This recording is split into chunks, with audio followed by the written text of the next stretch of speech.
Good afternoon, and welcome to a sunny Carson Park in Eau Claire as Zaleski Sports presents high school baseball in a Big Rivers Conference matchup today between the Rice Lake Warriors, 3-7 overall, 1-5 in the BRC, and the Eau Claire Memorial Old Abes, 5-5 overall, 2-4 in Big Rivers Conference play.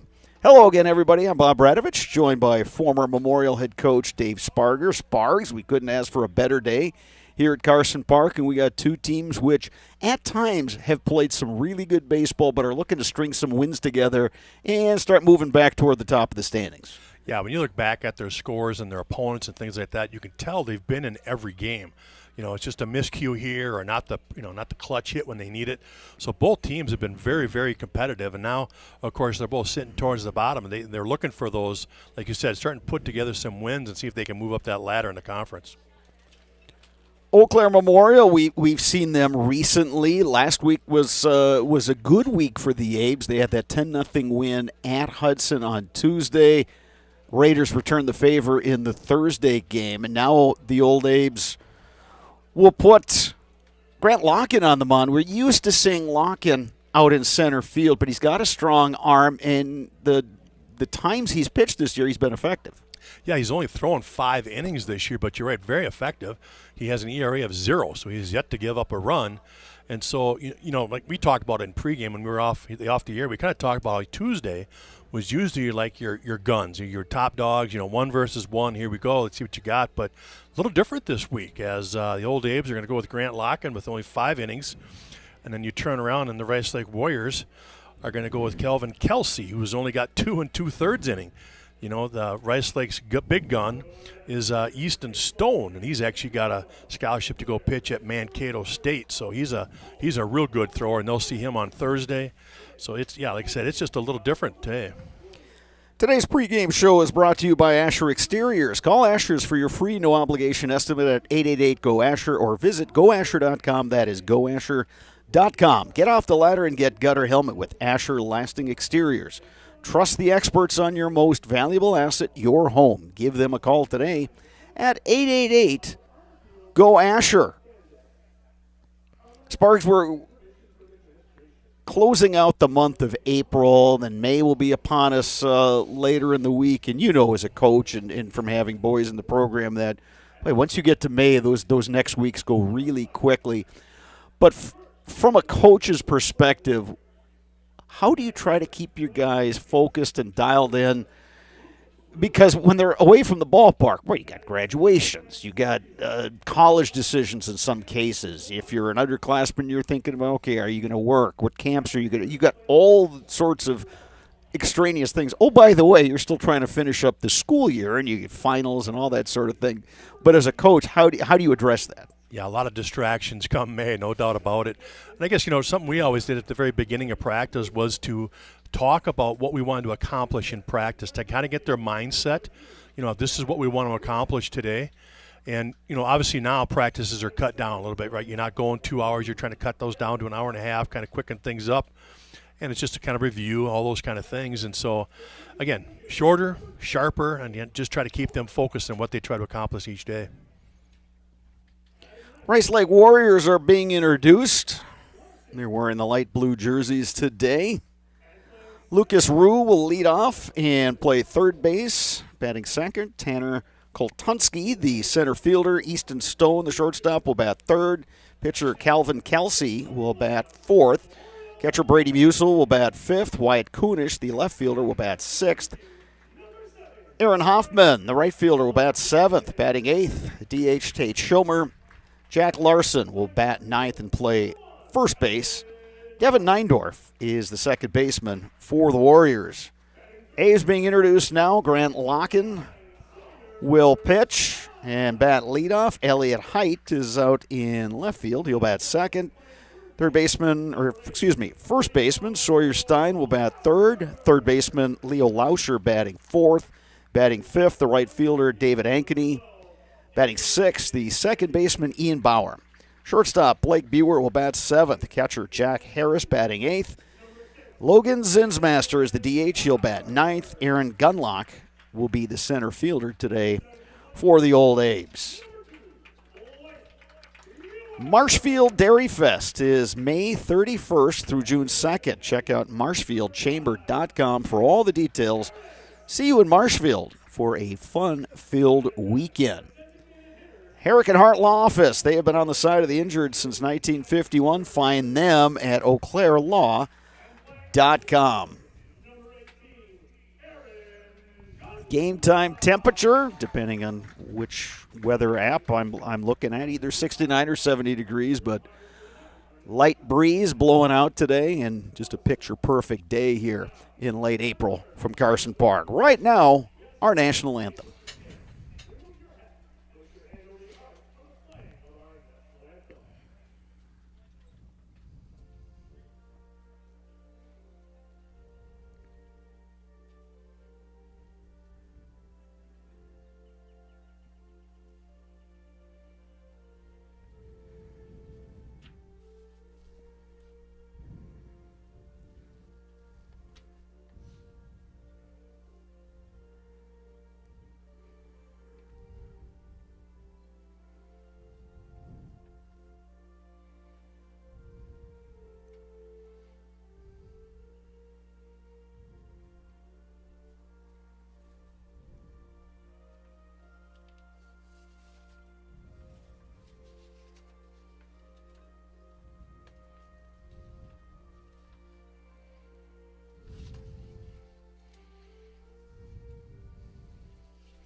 So Spargs with Grant Locken on the mound for the Old A's. You touched on his stats. Hasn't seen a ton of action. When you got a kid like this out there, obviously he's a good athlete. He's got a good arm. From a pitching standpoint, what's your kind of pregame message to a kid like that? Work ahead. You've always got to get ahead of the count so you can throw your pitches when you want. To get yourself in trouble, you start getting down 2-0 and 3-1. Again, if you look at these Rice Lake batting average, Lucas Rue, 441. Easton Stone, 367. Kelvin Kelsey, 313. Brady Musial, 395. Wyatt Kunish, 343. Those are high batting average for this time of the season, so he's got to work smart. He's got to work ahead. He's got to make him put it in play and not hurt himself with walks or hit batters. Of course, the Old A's this season were counting on Cooper Jesperson to be their ace. Jesperson, unfortunately, got injured late in the boys basketball season, so he missed last couple of regular season games and the playoffs for the Old A's. He's here today, as he's been with other games. He's gotten out of that brace / cast contraption that he was wearing on his left arm. I guess the good news from a baseball perspective, it wasn't his right arm, his pitching arm, that was injured. But that's changed up the rotation for the A's. Yeah, it sure has. It just again, that pitching depth. It takes such a dent out of losing your number one. But I'll tell you what, you got to give Jack Gabler credit for a guy that's probably their number two this year. Was going to be the second thrower, and maybe somebody out of the bullpen or something in that situation. But boy, has Jack Gabler ever come on and done a really nice job as a senior, kind of taken that role as the number one guy and run with it. I mean, he got a 10-0 shutout at Hudson, which Hudson's sitting at 4-2 in the conference. So that was a great win for the Old A's that day. Speaking of the BRC standings, River Falls leading the pack with a 5-1 conference record. Then it's Hudson, Chippewa Falls, Eau Claire North, all at 4-2. Then you got Menominee, Memorial, New Richmond, all 2-4, Rice Lake 1-5. And Sparks seeing Rice Lake today for the first time, you and I, but we've seen Hudson, we've seen North, we've seen Menominee, and you've seen New Richmond, and obviously we've seen Memorial. It's a really solid year, top to bottom in this conference. Yeah, it really is. And we've talked about it before, that the depth and the competitiveness from top to bottom. Again, you go back to the fact that Rice Lake, Memorial, New Richmond, all of them have suffered some tough losses, but they're in every game. It's a battle to the seventh or beyond innings for sure. Lucas Rue to lead it off for the Warriors. Takes one upstairs from Grant Locken, and we are underway. First pitch at 4:36 p.m.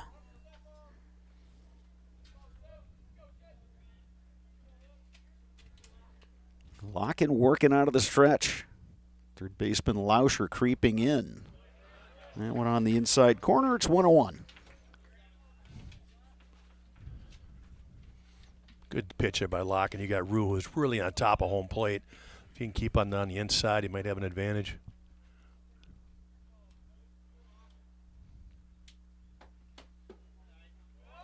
Locken took a little bit off that one, missed low, 2-1. Outfield medium deep, playing Rue straight away.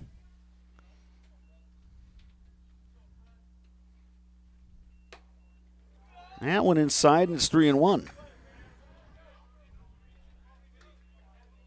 Rue doing his job as a leadoff hitter, taking a lot of pitches.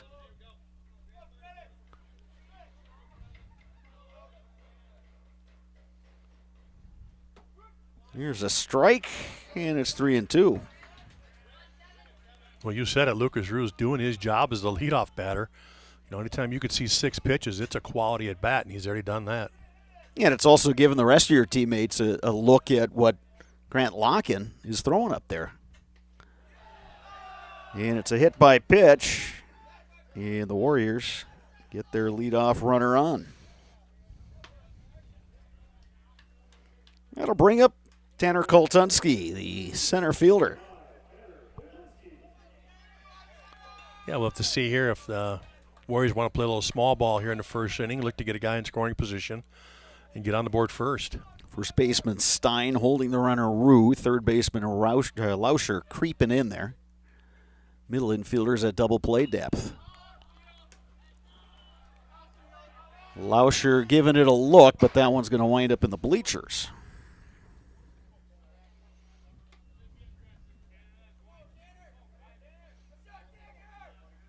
Well, head coach Steve Fisher looking to maybe get something going this inning as far as a crooked number to let him and Koltunski have a swing here for the first strike, but we'll see if he changes his mind now with a strike on him.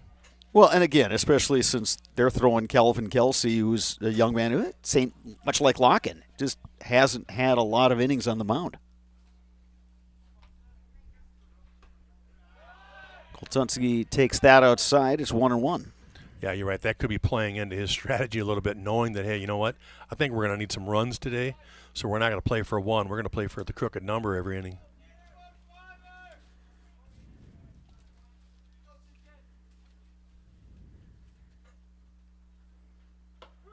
There's a strike in the outside corner, 1-2.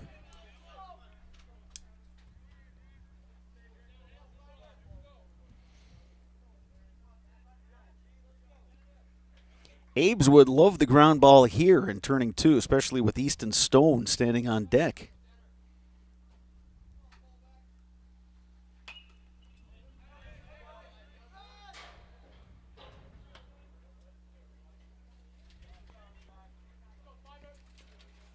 Count remains ball and 2 strikes to Koltunski.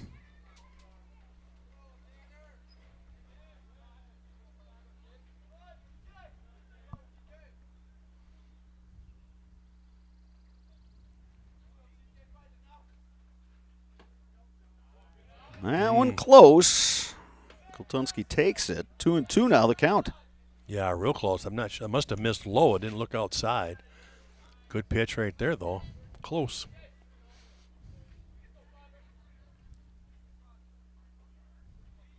Two balls, 2 strikes, nobody out, runner at first.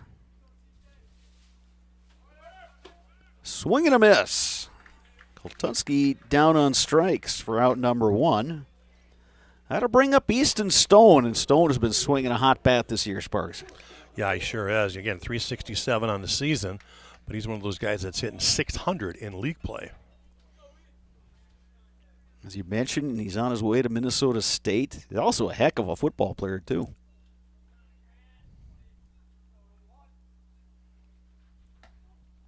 Takes that one outside, 1-0.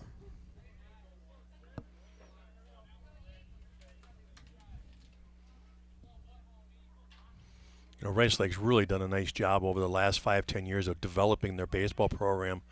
It was guys like Easton Stone that would only play football, and when baseball was kind of an afterthought, like a second sport for them, something to do for fun in the spring. But again, here's a guy that's really developed into an outstanding baseball player. And again, right through the program, they've got guys now that can contribute at a high level, and they go on to play at the next level. And again, just a tribute to what Rice Lake community has done for their program. And I think going with that, facilities, with the renovations to Puglund Field and then putting the baseball field, in that same complex. Runner goes. Throw down from Harris. Not quite in time. It's a stolen base for Lucas Rue. Yeah, Rue with a real good jump there. Jack Harris had no chance. Ball and a strike to Stone.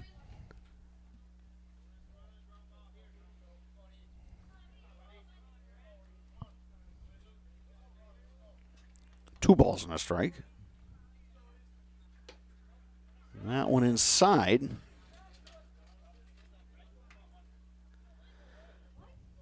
I'm going to take a guess here. I don't think Stone is going to see one right down the heart of the plate. I think they would want to be a little careful right here. Yeah, you got the open base, maybe even come with the breaking pitch here.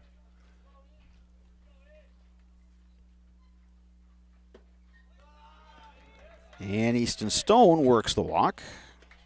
So first and second.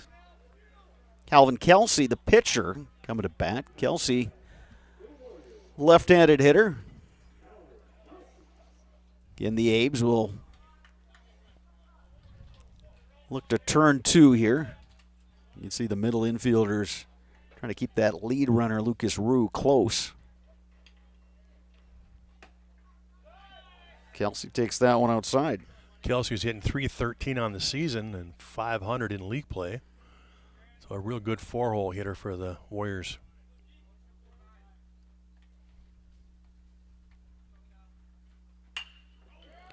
One hopper up the middle and it gets through. Rue getting the green light. He will score without a throw.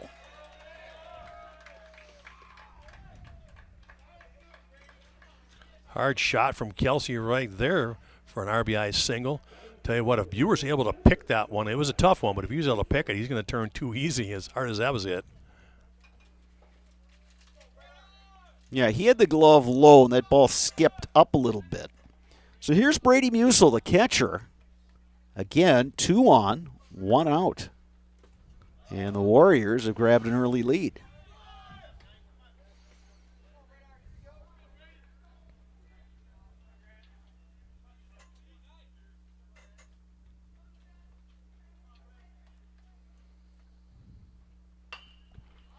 Lifted in the air to left. Elliott Height coming on. Makes the catch. Runners will retreat. So Musel retired on the fly ball to left, and that'll bring up Wyatt Kunish, the Rice Lake left fielder.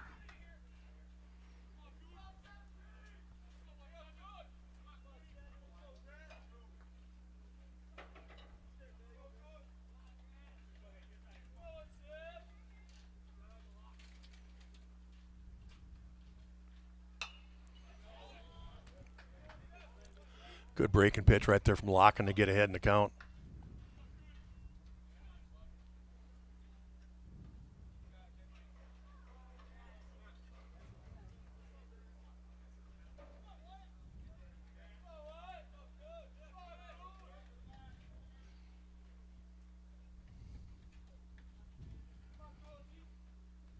Oh, 1 pitch.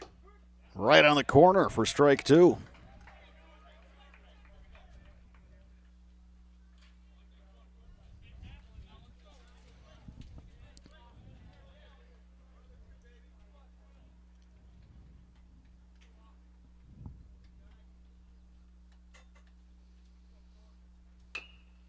A little roller, but foul.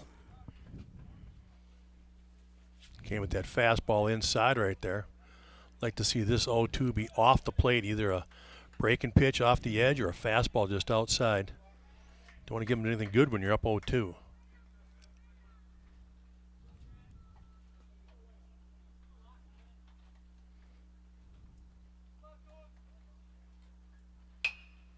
Lifted in the air right side. Second baseman Ian Bauer makes the catch. Warriors pick up a run. We move to the bottom of the first inning. Old Abe's coming to bat. When we return, you're watching high school baseball on Zaleski Sports. Asher Laston Exteriors is committed to craftsmanship, innovation, and outstanding customer service as Western Wisconsin's trusted gutter and gutter helmet experts. Our highly trained certified technicians can install gutter helmet onto new or existing gutters. Gutter helmet blends in beautifully with your home, can withstand the heaviest of rainfalls, and is backed by a lifetime transferable warranty. Save up to 20% with zero down and no interest or payments for up to 18 months with seamless gutters and gutter helmet. Brought to you by Asher Laston Exteriors. Fleet Farm has everything you need for every season of life. From tending the vegetable garden season to planting 100 acres of crops season. Fleet Farm is your one-stop shop. Whether it's strawberry jam season, cook your walleye season, or his first set of wheels season. Fleet Farm is built for every season. Fleet Farm, built for real life.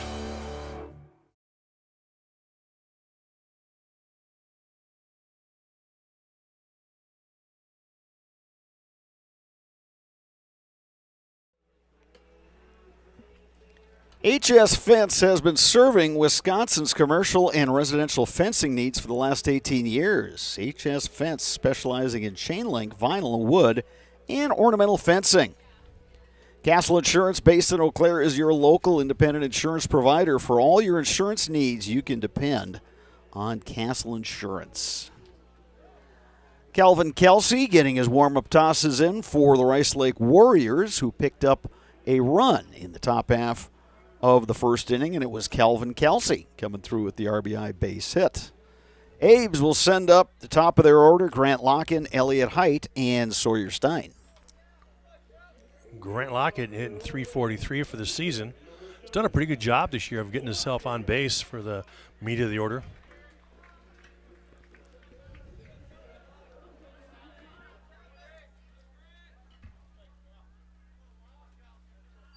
Left fielder Wyatt Kunish, medium deep. Tanner Kultunski, pretty shallow out there in center. Same can be said for right fielder Aaron Hoffman.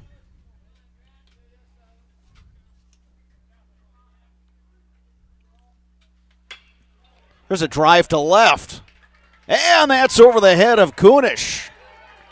Lockett on his way to second. He'll make the turn and hold on there. Leadoff double, Grant Locken.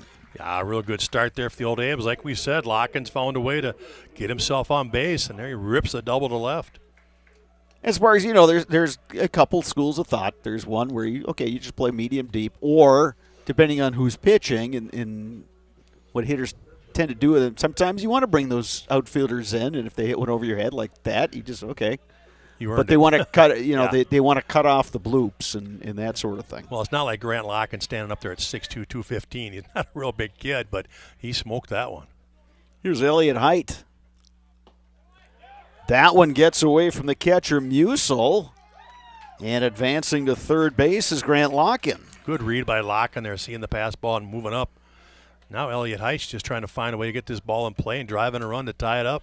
Yeah, if you're Height, especially when you look at the way the first baseman and second baseman are playing, you roll anything to the right side, that run's coming home. Absolutely. Height takes that one low. It's 2-0. So with that knowledge, you want to stay away from anything that's on the outside. You were looking for something middle in that you can really turn on.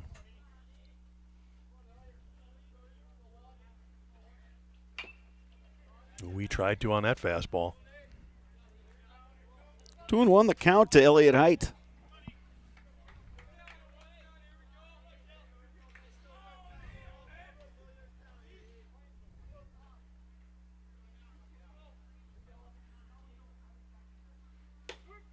Ooh, that one right on the corner, 2-2. Good pitch from Kelsey.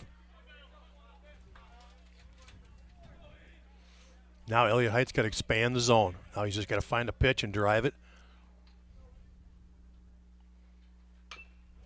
Gets a piece of that one.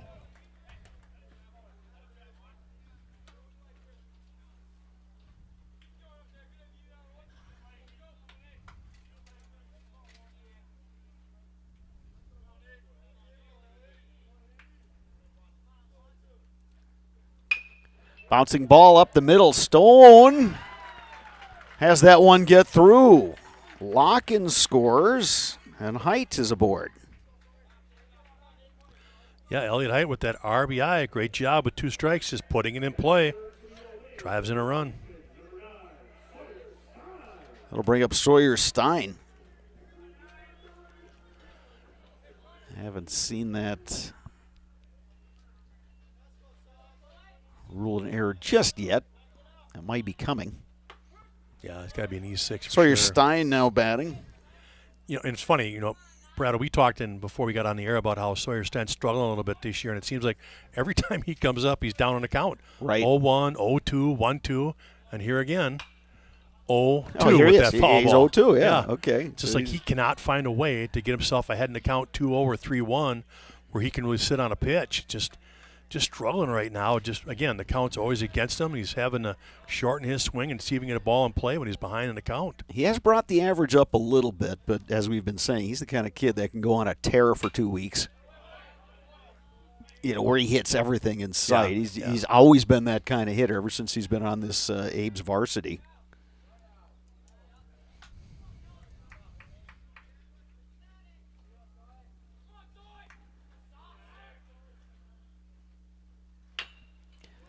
I chopper to third. Rue has it. The throw to second, not in time. Good hustle, Elliot Height. It's a bang-bang play at second. A great job by him to get into second base. So 2 on now for Leo Lauscher. And boy, if you're the A's, this is exactly how you would have drawn it up. Yeah, Leo's had an outstanding season. 457 on the season. Oh, yeah, he's hitting 667 in league. Kelsey comes set. Still nobody out. This is outside 1-0. Yeah, we saw Leo Lauscher hit one last Thursday that literally almost went right through the fence.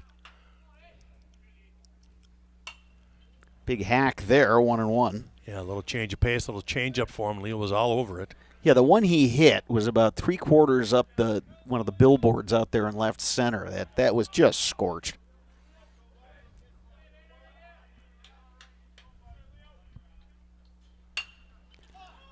High in the air to right field, drifting over is Hoffman. By the line, makes the catch. Good tag by Height to get to third there. Good read.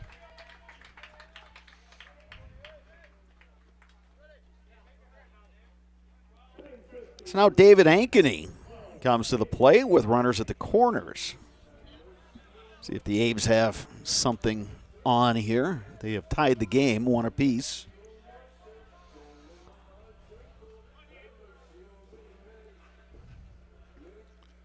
David Ankeny hitting .312.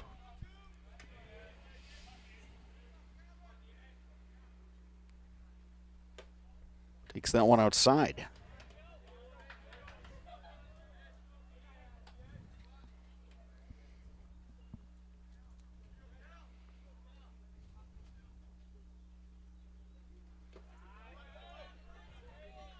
Good job behind the plate by Musil to backhand that pitch in the dirt. Again, Carson Park, a lot of space between home plate and the backstop. Ankeny, a good cut there on 2-0. Just fouled it off. And Height has good wheels at third, so anything that gets away from the catcher, you can expect that he'll be running.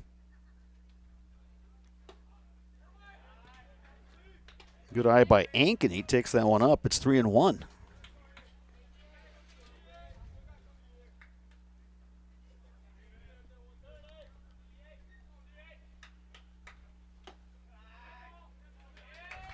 And that one hit Ankeny, so he is on, and the A's have loaded the bases with 2 outs.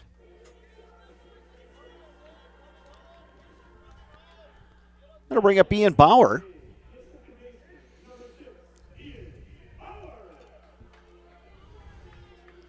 Bauer an opportunity here now to drive in some runs with just 1 out for the A's. Now, is it just me, or does Ian Bauer have walk-up music? That was walk-up music. Don't know what it was, but it was walk-up. I don't want to admit that I know that song. So he must have a deal with the managers. Yeah. Yeah. Well, this could be 2. Neindorf to short. The throw gets away. Abe's are going to get a run out of it.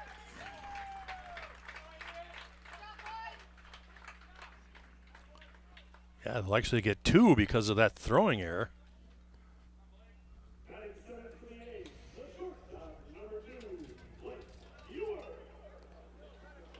So Ankeny retired on the force. Height coming around to score.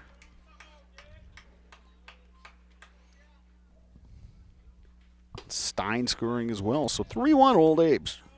Good response for Memorial after falling behind 1-0 Yeah, after one. Yeah, it helped a little bit with a couple of errors this inning too, but again, Old Abe's taking advantage of those.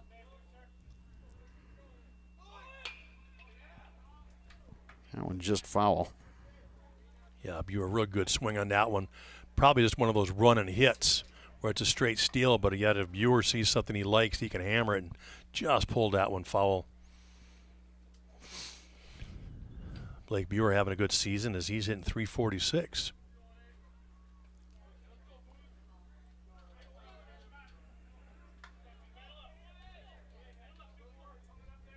No balls, 2 strikes. The count to Buer.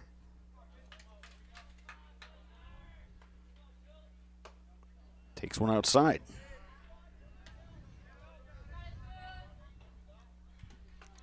We'll see if they get Bauer on the move here again. Try to steal second with 2 outs.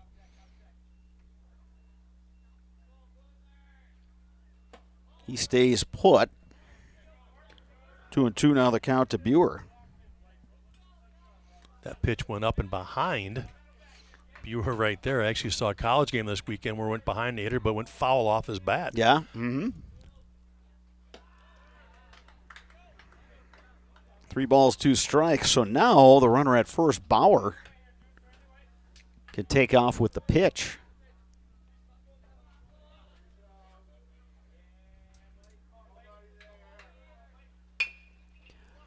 Off the glove of pitcher Kelsey, scooped by Stone, throw across Good in play. time.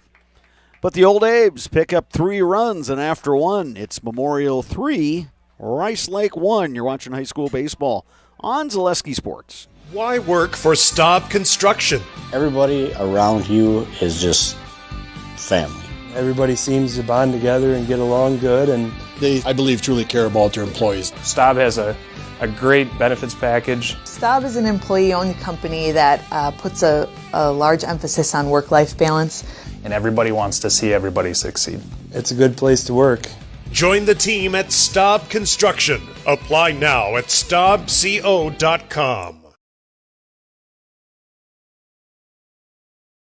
You're tuned in to Better Halves. Mike, what are you looking for? Skip, I'm not getting older. I'm getting better. I still got big plans for my life and my Medicare. I know exactly what you want from Medicare. Same as all the other guys. Me! Hey, Mike, I'm Sheila from Security, and I'm just like you. In fact, I'm from your neighborhood, and I've got a Medicare plan that treats you like you. Did it just get better in here?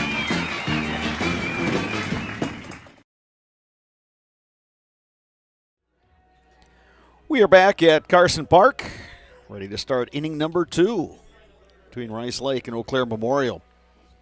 Olympic Flame Restaurant in Eau Claire since 1980.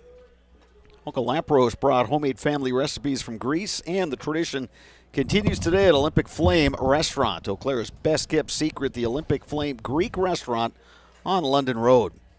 You can get Culligan water for just $9.95 a month for the first 3 months. Visit Sterling Culligan Water at CulliganH2O.com. 7-8-9 in the Rice Lake batting order. Coming to bat here, top of 2. Aaron Hoffman, Tate Schomer, and Jack Larson, the scheduled hitters, against the right-hander, Grant Locken, who gave up a hit, but then worked out of it in the first. Important here for Grant Locken. You got the bottom of the order up 7-8-9. A little lower in those batting averages. So he wants to mull through this and get them out 1, 2, 3 so they can get back in and swinging it, especially with that good first inning for the old Abes. Yep, the proverbial shutdown inning. That's what the Abes are looking for here. Lifted in the air to left. That'll hang. Height glides over and makes the catch. One down here in the Warriors' half of inning number 2. Tate Schomer, the DH, coming to bat.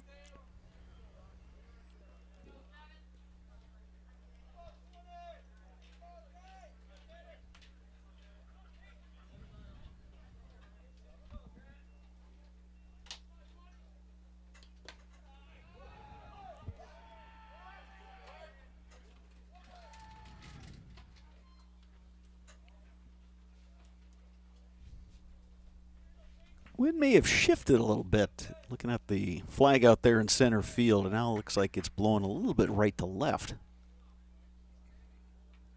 Yeah, not quite as still as when we first started. Little roller. Lauscher charges, scoops, throws, in time. Good job by Leo Lauscher of knowing who's running. You know, again, taking his time, making a good feeling, good throw. Was not in a big rush. Just handled it. He is such an outstanding third baseman, Bob. Yeah, he is. The feet have always been great, just from watching him in baseball these last couple of years. Even the years he played football, you could just tell he had really good feet. He was really agile for a bigger kid. Yeah, in football, they used him at that H-back, or running back tight end type. And, you know, again, except for that size, he moves so well. Strong kid. And that arm, he's got an absolute cannon there. Yeah, he definitely has a collegiate arm at third base, no doubt about that. But you said it, Sparks. He knew who was running. He knew he had time. He knew he could, make the surer play with the glove, and then get the transfer and just make a nice, easy throw over. If you got a speed guy there, yeah, he's probably barehanding that and. The old do-or-die play. Yeah, you'll see a lot of guys make that mistake, right? Thinking it's a slow roller, I've got to do it no matter what, but being aware of who's up and how they move. First baseman Jack Larson at the plate. A 1-1 count. Then you get the guys who are going to try to make the spectacular play regardless of what the situation is.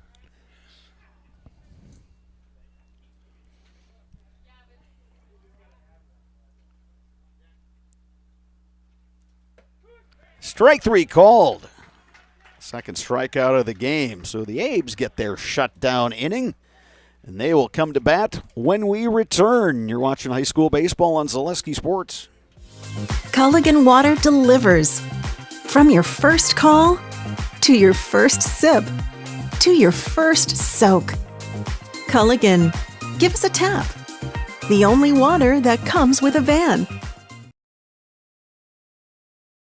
Today's game is brought to you by Toyson Ford. Stop in at Toyson Ford to pick out your new ride. Come see why all your friends and neighbors say you'll find a friend at Toyson Ford. An SC Swiderski apartment or home is certain to be where you want to live, work, and play throughout the Chippewa Valley. No matter where you live, look to SC Swiderski to make you feel right at home. Wall-to-Wall Carpet One, located on East Hamilton Avenue in Eau Claire. Give Wall-to-Wall Carpet One a call at 715-598-4485. Since 2009, Momentum Baseball Academy has been leading baseball instruction in western Wisconsin. Momentum Baseball Academy, official partner of the Eau Claire Express. You are a professional athlete, weekend warrior, or simply have an aching joint, rest assured that you will receive unsurpassed care delivered with compassion and respect. When you need it most, visit the sports medical experts at Chippewa Valley Orthopedics and Sports Medicine.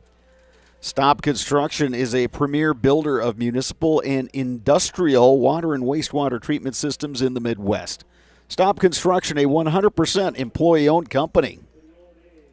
8-9-1 for the Old Abes here, bottom half of inning number 2. Jack Harris, Logan Zinsmaster, and Grant Locken against the righty Calvin Kelsey. We had the semblance of walk-up music there, Sparks. Calvin Kelsey had a tough first inning, but really not all his fault. He only gave up that double, had a couple of errors behind him, which didn't help. Yeah, he's been around the plate, and, especially, as we talked about in the pregame, Sparks, that, each of these teams is apparently saving the aces for the Thursday game up in Rice Lake. So the goal for both Kelsey and Locke in the starting pitch is, hey, just give your team a chance. You know, you don't have to strike out, 21 guys. You don't have to pitch 1, 2, 3 innings, but just give your team a chance. Yeah, and obviously the deeper they can go into this game is really going to help for Thursday's game.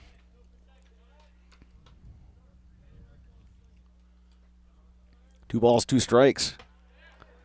Upstairs to Harris. And the count is full.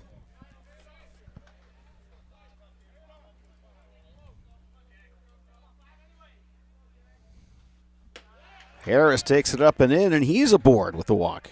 Good start to the second inning for the Abes. So now Logan Zinsmaster, the DH. We'll see if head coach Kyle Kaufman has him drop down a bunt, move that runner into scoring position with the top of the order coming up next. Yeah, not a bad idea if you do something like that, right? Start tacking on runs. Shows bunt, pulls it back, takes a ball. Sometimes you just like putting pressure on the defense. Get that bunt down, see if they can execute. Lucas Rue, the third baseman, playing up a little bit now.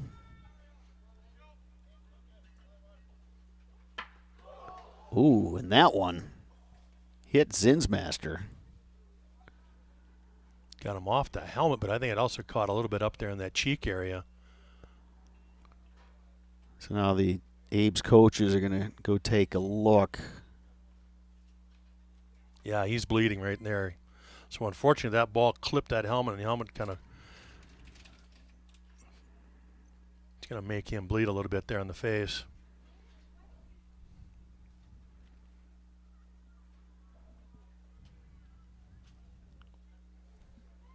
They're going to get some attention from the trainer, and you certainly hope the best for Zinsmaster. Just one of those pitches that got away from Kelsey. He was trying to come inside, and it just sailed on him a little bit.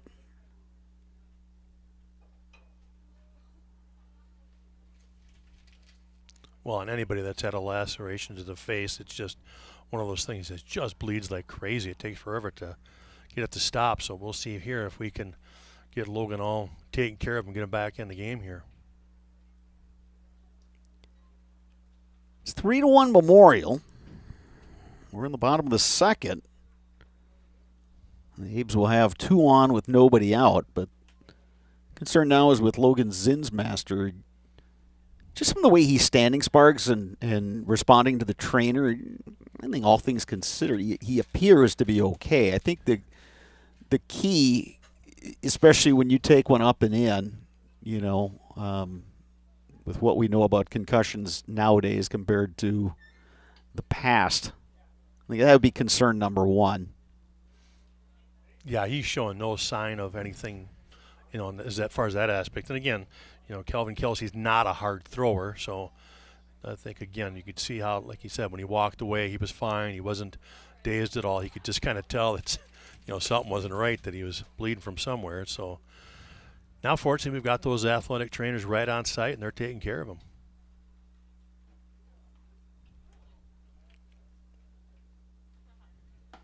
Yeah, and that's the key, Sparks, right on site. I mean, it's just always good to have that because you just never know. I mean, it's you can go weeks without, really needing the trainer for something, and then, but when you need it, it's thankfully they're right there. So shout out to all those folks who. Yeah, the gals at Eau Claire Memorial, that training staff over there is just outstanding. Boy, they do such a fine job with those young athletes.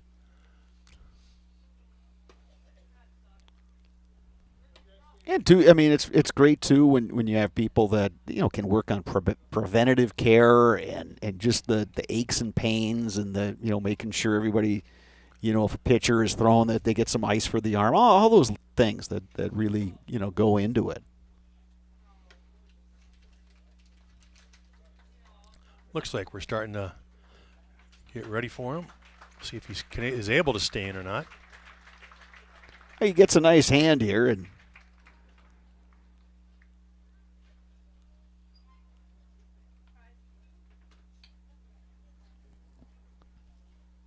He does have the batting helmet back on. And yeah, he's getting looked at by the home plate umpire to make sure bleeding is under control. Nothing there, so looks like you're right. I agree with you. I think he's going to stay in. Good for him. Yeah, he'll get another nice hand from crowd here at Carson Park and both teams, and good sportsmanship by everybody, and we can go back to live action. Well, again, great job by the Old Abe's bottom of the order. Like we said, 8-9 in the order to start here the second. Jack Harris reaches on a walk, and Logan Zinmaster unfortunately wears that one off the helmet, but they do set the table for the top. So 2 on, nobody out. First baseman Larson is holding Zinsmaster over there at first. Third baseman Rue even with the bag. Lock and squares, pulls back, takes strike 1.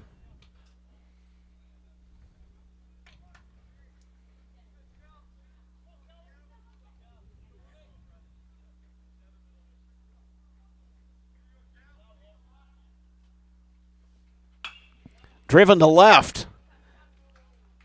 And that's Kunish. Can't corral it. He gets the ball in quickly. And the Abes have loaded him up. Yeah, locking another rip there to left field. He is seeing the ball well today. And I'll tell you what, Jack Harris at second base just did an outstanding job of base running right there. Kind of shuffled off to see if he caught it. He could read from where he was that he didn't catch it. Easily makes it to third. So now they are loaded up for Elliott Height with nobody out. Height takes a strike. Yeah, Old Abe's opportunity to really bust this thing open.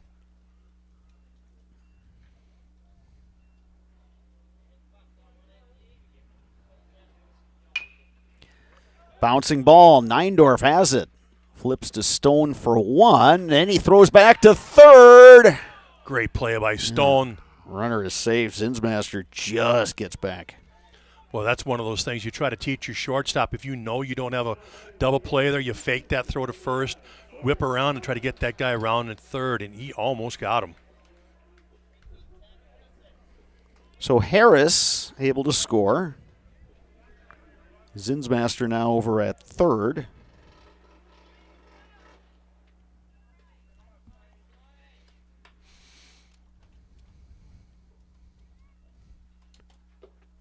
And now,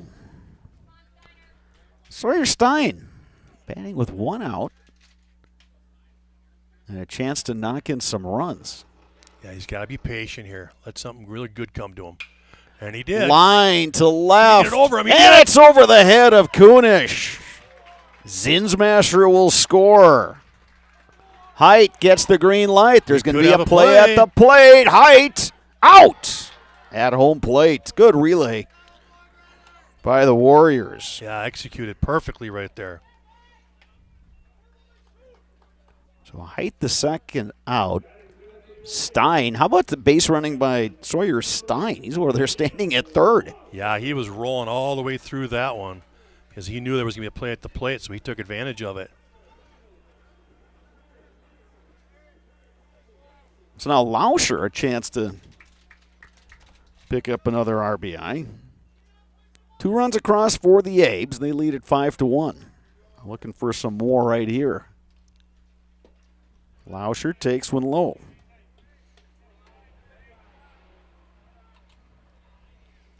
And with that, Warriors are going to get some bullpen action going out there. Hit high in the air to center field, going back Koltunski, and he makes the catch. Deep fly ball, but tracked down in the outfield. Abes pick up a pair of runs, and after 2 complete, they lead it over Rice Lake 5-1. You are watching high school baseball on Zaleski Sports.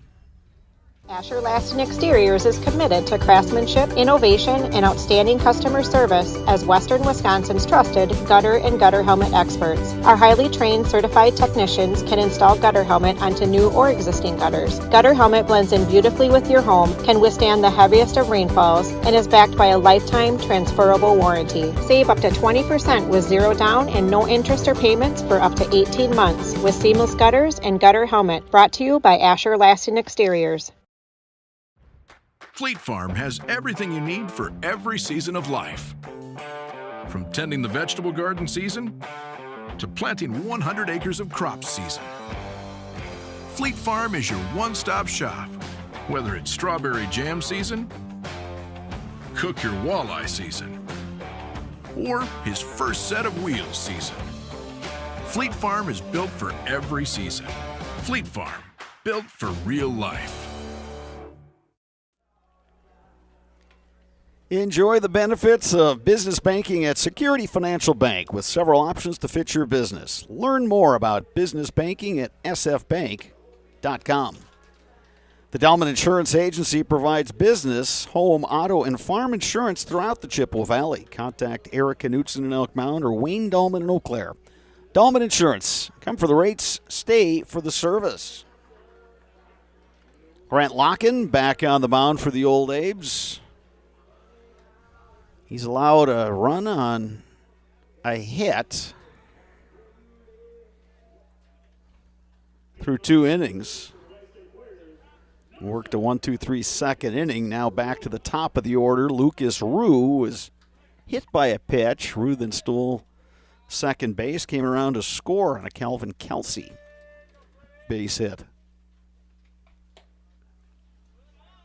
Breaking ball missed just a bit high.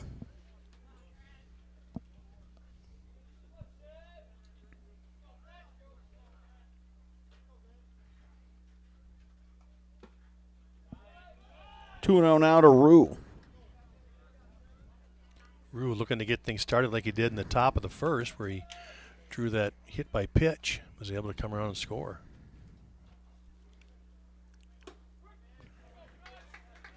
Two and one now, the count to Rue.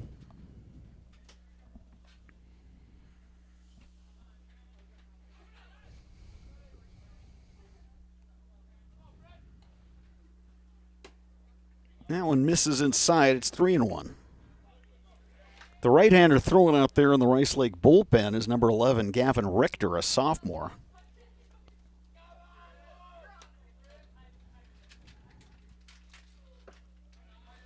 And it's a leadoff walk for Lucas Rue. It'll bring up Travis Kultunski. He struck out in the first inning. Well, down 5-1, I think that kind of rules out that bunt situation. So, again, Rice Lake looking to catch up here in this third inning.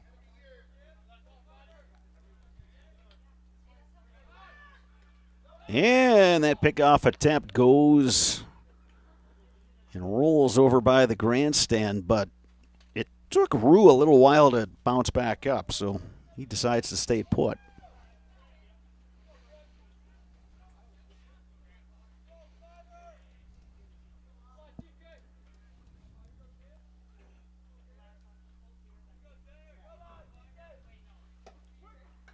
And that one on the inside corner. No balls and a strike to Tanner Kultunski.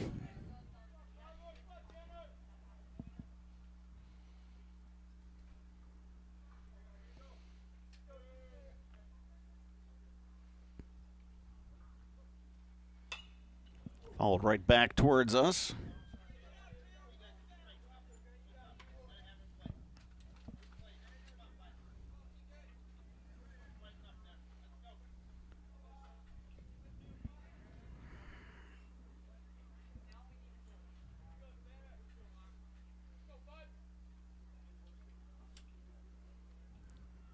Locken checks the runner. And another foul ball off the bat of Kultunski. Yeah, great job by Kultunski hanging in there with 2 strikes. Doing a nice job of being patient and waiting to the last second. You trusting his hands to get to the ball. Fighting off those good pitches. Lucas Rue, the runner at first. Nobody out here in the top half of the third inning.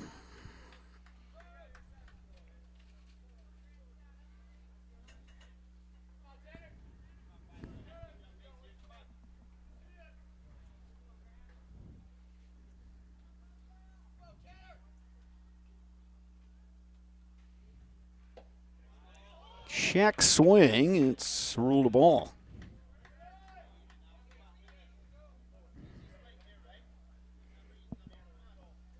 Two balls, two strikes is the count.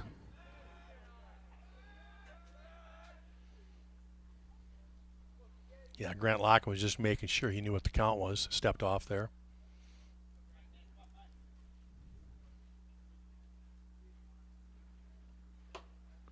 Locken misses outside, and Kultunski has worked the count full. See if Coach Fisher wants to send Rue on this full count, figuring that he'll be swinging away if it's a strike. You got Easton Stone waiting on deck, so you got some pop in the bat. And Stone will come to the plate with 2 on and nobody out. Kultunski is great at bat there. He fouled off several pitches. Works his way into a walk. And with that, catcher Jack Harris is going to go out and have a word with his pitcher. And I'm going to guess part encouragement and part let's make sure our signs that we're on the same page with the runner down there at second. Stone reached on a walk in the first. Takes that one inside, 1-0.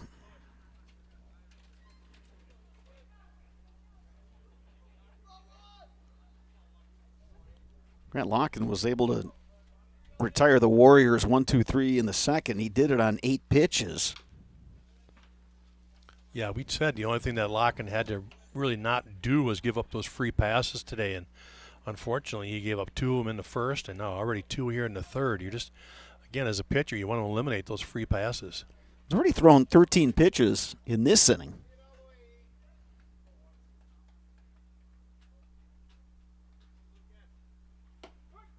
Stone takes a strike. Ball and 2 strikes on Easton Stone.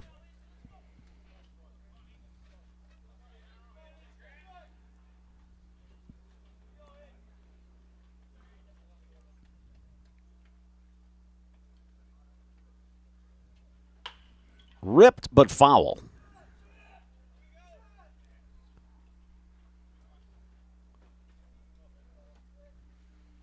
Elliott Height will have to trot out to the warning track to retrieve that baseball as it carries back into play.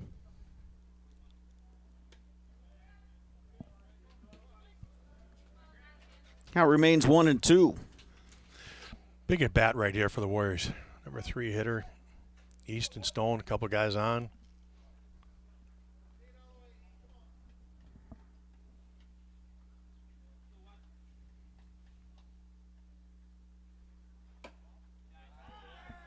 Stone didn't chase that one.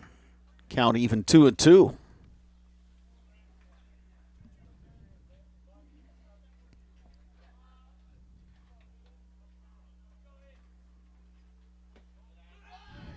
Now the count is full.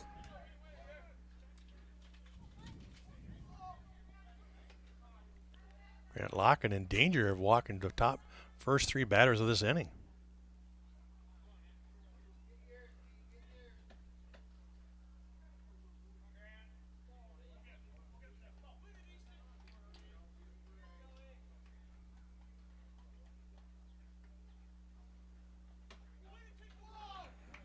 And it's a walk. 3 consecutive walks issued by Grant Locken. And the Warriors have them loaded with nobody out. See if the old A's are going to eventually get their bullpen going here. We'll have a mound visit.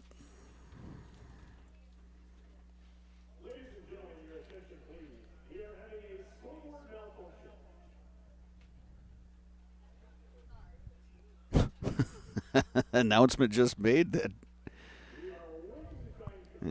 we have a scoreboard malfunction, which is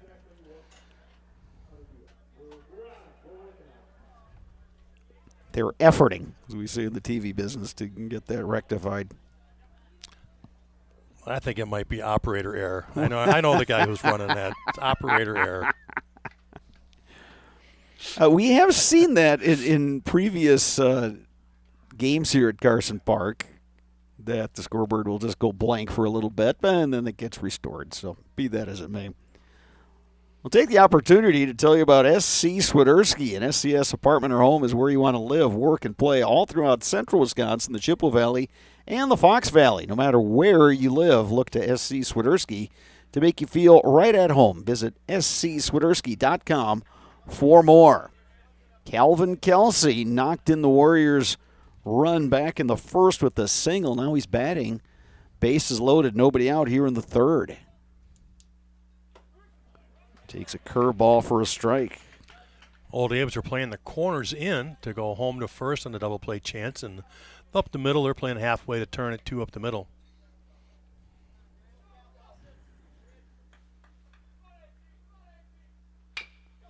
Bouncing ball to second. And the outs. The Abes won't get any outs. Tough play for Bauer because he had to charge. He had to avoid Stone going down to second. He tried to reach back and tag Stone. Wasn't able to get him, and then the throw, not in time to get Kelsey. So Kelsey, 2 for 2 now and a pair of RBIs.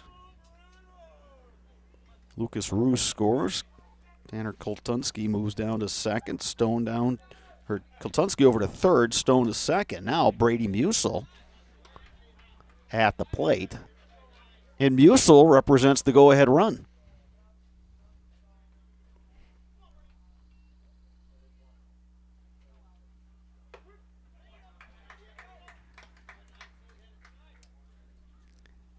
Hey, would you look at that? The scoreboard's back up and running.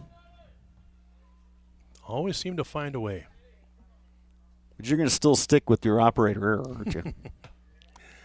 Yeah, it just so happens, folks, he's a buddy of mine doing that, so I can say that one.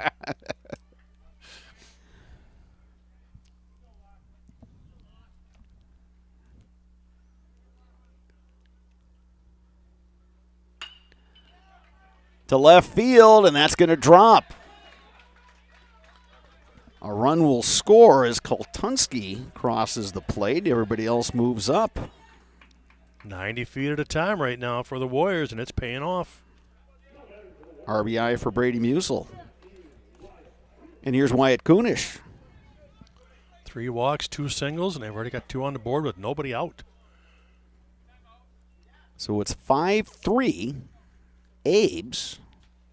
Warriors will get a courtesy runner out there at first for Musil, the catcher, and that's Zach Tatro, who wears number 8.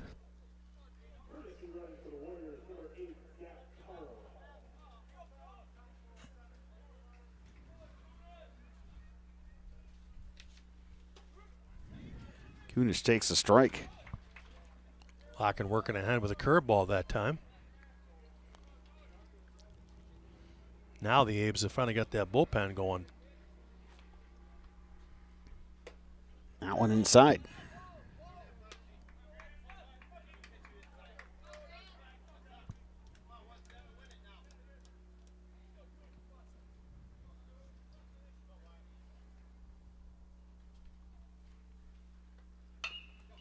Bouncing ball to third. Lauscher has it. To home for 1. The throw. In time. Double play. 5-1-3 double play. Huge for the old Abes.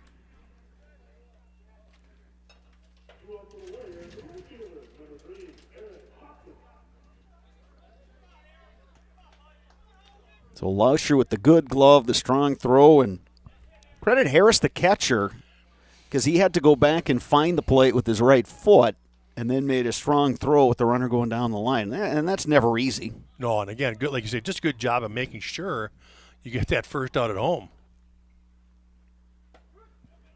Aaron Hoffman at the plate. Hoffman flew out to left, leading off the second. Well, now Locken's got an opportunity to get out of this mess and still keep the lead. Yeah, 2 guys throwing in the Abe's bullpen.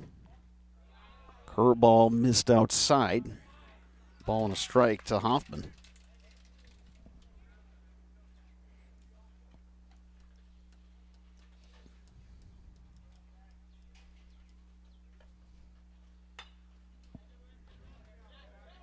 Fouled back, and now Locken.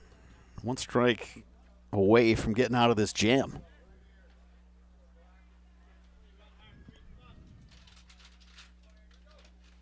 Abe scored 2 in their half of the second. Warriors have responded with 2 here in the third, and that pitch gets away, and here comes another run. That hurts the old Abes there. Alvin Kelsey able to score.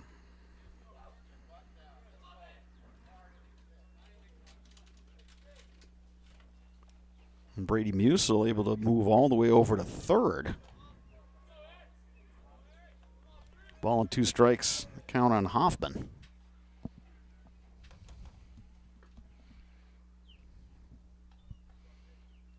Correction, that's Tatro, the courtesy run over there at third, not Musil.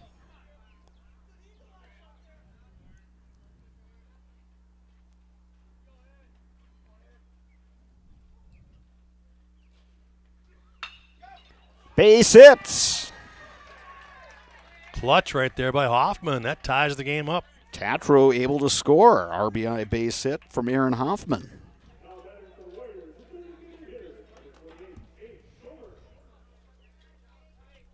Tate Schomer now coming to plate. He's 0 for 1. Sparks, it just goes to show you in the game of high school baseball how quickly momentum can swing back and forth. It seemed like it was all old Abe's. You know, had 3 in the first, 2 in the second. Both times it looked like, boy, they could put a big-time crooked number up. Runner goes. Schomer takes it. And it's a stolen base for Hoffman.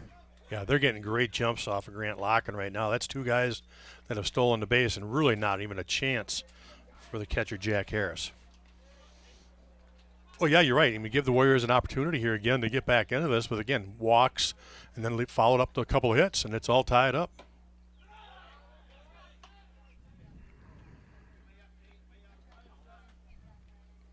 Schomer now at the plate, a chance to knock in a run and put the Warriors on top.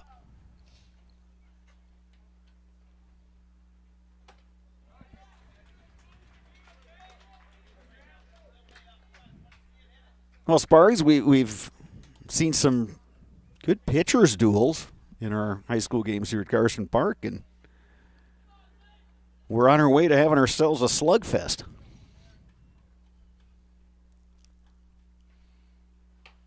Yeah, it was a little anticipated today, I guess, right? We knew we weren't seeing anybody's number one. And then when you looked at how much these 2 guys had pitched this season, you know, Grant Locken only pitched 5 innings, and the Rice Lake kids only pitched 2 2/3. So, again, it's just kind of one of those days where it's going to be one of those slugfests. Let's see who comes out on top. That one gets away. Hoffman moves up. And now he's at third base. I think another factor, too, Sparks, this is as nice a weather as we've had all spring in the games that we've called. Common wisdom says when it warms up, so do the bats. Yeah, we talked about it earlier in the season. You know, the bats were behind the hit or the pitching and catching up. Good hustle by Harris to track that down. It's 3-2.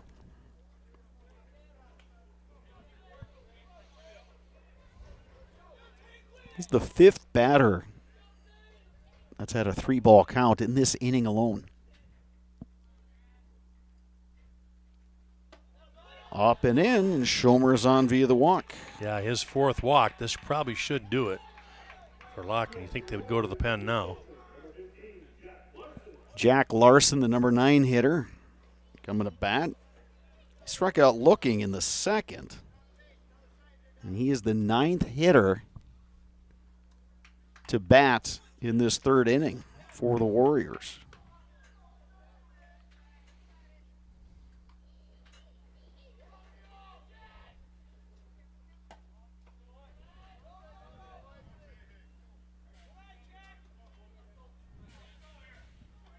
The Abes are trying to ride Locken to see if they can at least get that last out of the inning and get a new pitcher for the 4th to start with nobody on. But Locken's got to find that strike zone.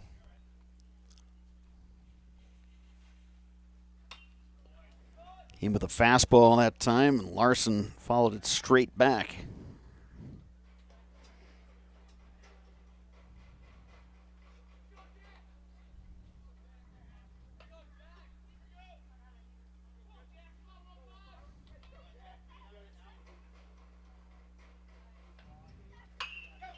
Ground ball. Lauscher has it. Throw across is in time. Warriors are retired, but they put up 4 runs. We are tied 5 apiece, heading to the bottom of the 3rd inning. You're watching high school baseball on Zaleski Sports. Why work for Staub Construction? Everybody around you is just family. Everybody seems to bond together and get along good, and They, I believe, truly care about their employees. Staub has a great benefits package. Staub is an employee-owned company that puts a large emphasis on work-life balance. And everybody wants to see everybody succeed. it's a good place to work. Join the team at Staub Construction. Apply now at staubco.com. You're tuned in to Better Halves. Mike, what are you looking for? Skip, I'm not getting older. I'm getting better. I still got big plans for my life and my Medicare. I know exactly what you want from Medicare. Same as all the other guys. Me! Hey, Mike, I'm Sheila from Security, and I'm just like you. In fact, I'm from your neighborhood, and I've got a Medicare plan that treats you like you. Did it just get better in here?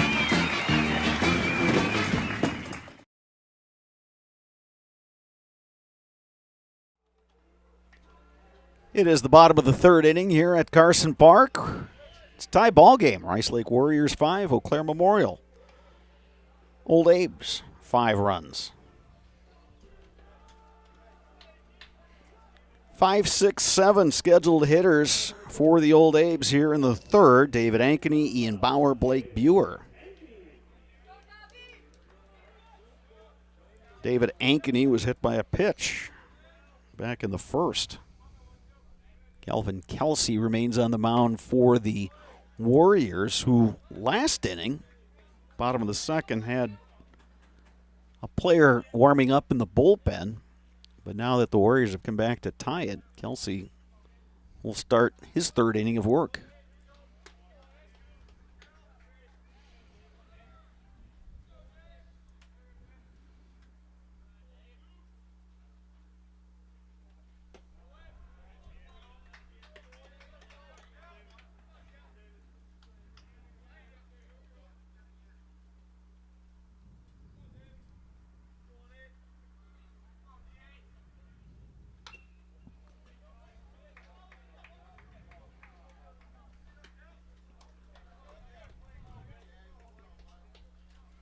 Warriors are running the 1st, 4 in the 3rd. Abe's put up 3 in the 1st, 2 in the 2nd.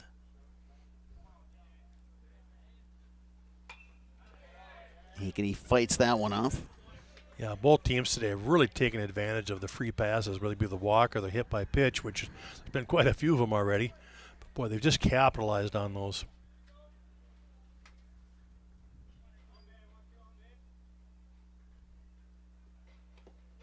And that one inside on Ankeny, and for the 2nd time, he's aboard via the hit by pitch. Yeah, Ankeny did really kind of a nice job of not getting out of the way of that, I guess. We just say that. You know, he was just real subtle, let it go ahead and hit him, especially when he was down on the count, so he finds himself on first base. Yeah, he made just enough of a kind of a little bit of an token. excuse me. Yeah, but token effort there. So here's Ian Bauer. Reached on an error. We'll see how he does, seeing that he did not get his walk-up music.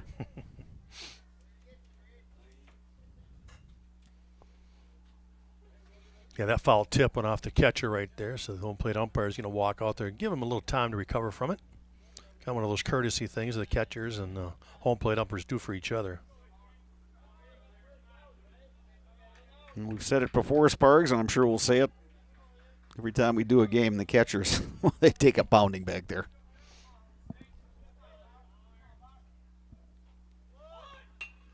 Bauer puts the bunt down, but it goes foul. Yeah, we talk about the catchers and how beat up they get, but I'll tell you what, you go to any one of those guys and you say, would you want to play somewhere else? And to a T, they'd say no way.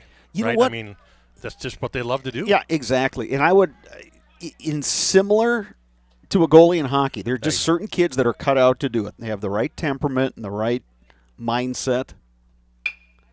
Bouncing ball, takes a high hop. Tell you, oof. Well, I'd like to see that on instant replay. I think that toss was high, and he had to go up and get it. Might have been off the bag. Yeah, there was a little bit of a juggle in there too, but home plate or check that base umpire Chuck Rupno was right there. Might have given him the old-fashioned vicinity call there. Yeah, the neighborhood rule. Yeah. Here's Blake Buer, the shortstop. Buer bounced out the last time to end the first. A ball that grazed off the glove of Kelvin Kelsey and then was scooped up by the shortstop Easton Stone, who threw him out.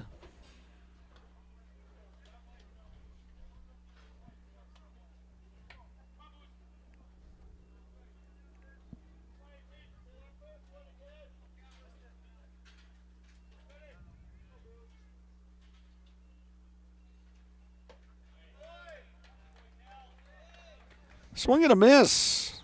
Blake Buer's down on strikes. 2 down here in the third, and Jack Harris, the catcher, will come to the plate. Kelsey with the good old-fashioned fastball in the outside corner. Good pitch.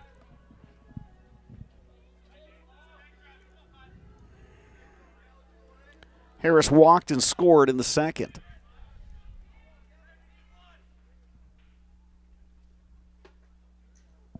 Takes one just outside.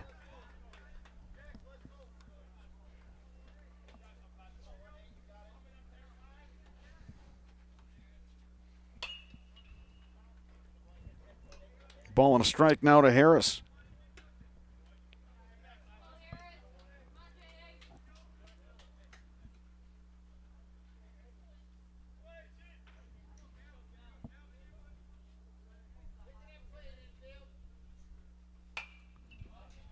Harris gets a piece, sends it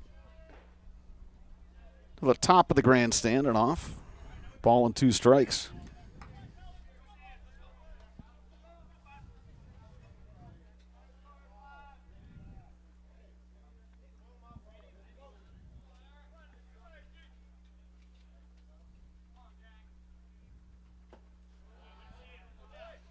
Harris takes outside, and it's 2-2.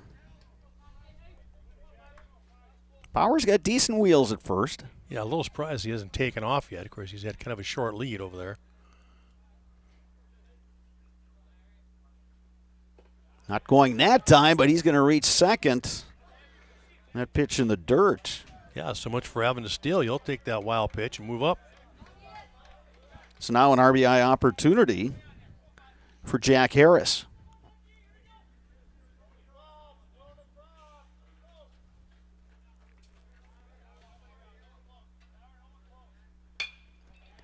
Line to right center. It's hanging up, and the center fielder, Kultunski, hustles over and makes the grab. 3 complete here at Carson Park. We're all tied 5 apiece. You're watching high school baseball on Zaleski Sports. Culligan Water delivers. From your first call, to your first sip, to your first soak. Culligan, give us a tap.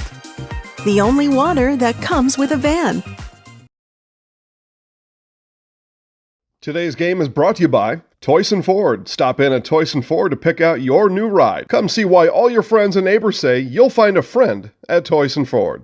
An SC Swiderski apartment or home is certain to be where you want to live, work, and play throughout the Chippewa Valley. No matter where you live, look to SC Swiderski to make you feel right at home. Wall-to-Wall Carpet One, located on East Hamilton Avenue in Eau Claire. Give Wall-to-Wall Carpet One a call at 715-598-4485. Since 2009, Momentum Baseball Academy has been leading baseball instruction in western Wisconsin. Momentum Baseball Academy, official partner of the Eau Claire Express.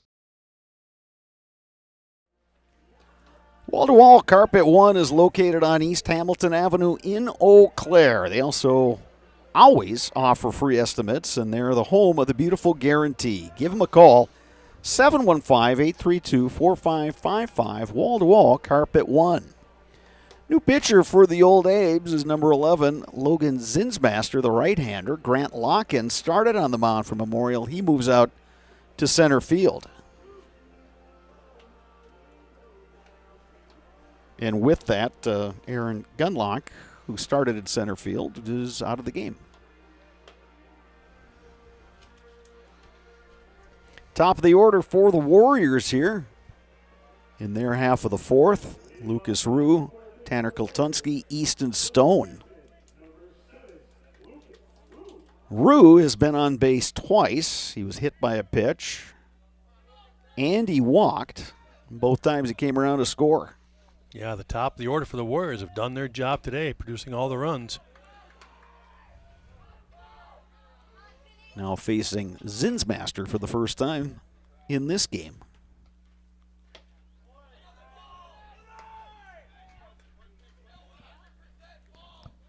No action in the A's bullpen. We got a righty throwing out in the Rice Lake pen.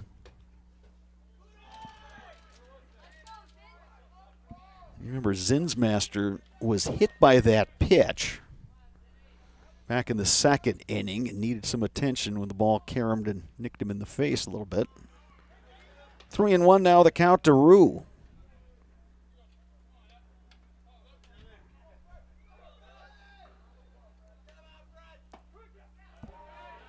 And once again, Rue doing the job of a good leadoff hitter. Yeah, he was hit by a pitch on a 3-2 count. He walked on a 3-1 count. Now it's 3-2 again. Bouncing ball. Lauscher has it. Sets, throws, in time. First time he's been retired today. Important right there for Zinsmaster to keep him off the bases, get that first out of the inning. You know, if you're a pitcher and you see that ball bouncing down to third, I think you're pretty confident that the out's going to be made. Yeah, you got the Hoover vacuum over there at third. Right back to the pitcher. Zinsmaster has it. Sets, throws, and quickly. Two down here. Yeah, you love that. One pitch, in one the out. Second, yeah. So, base is empty for Easton Stone. Stone has walked twice. Yeah, a little easier to pitch to him when the bases are empty and 2 outs, that's for sure. Curveball across for a strike.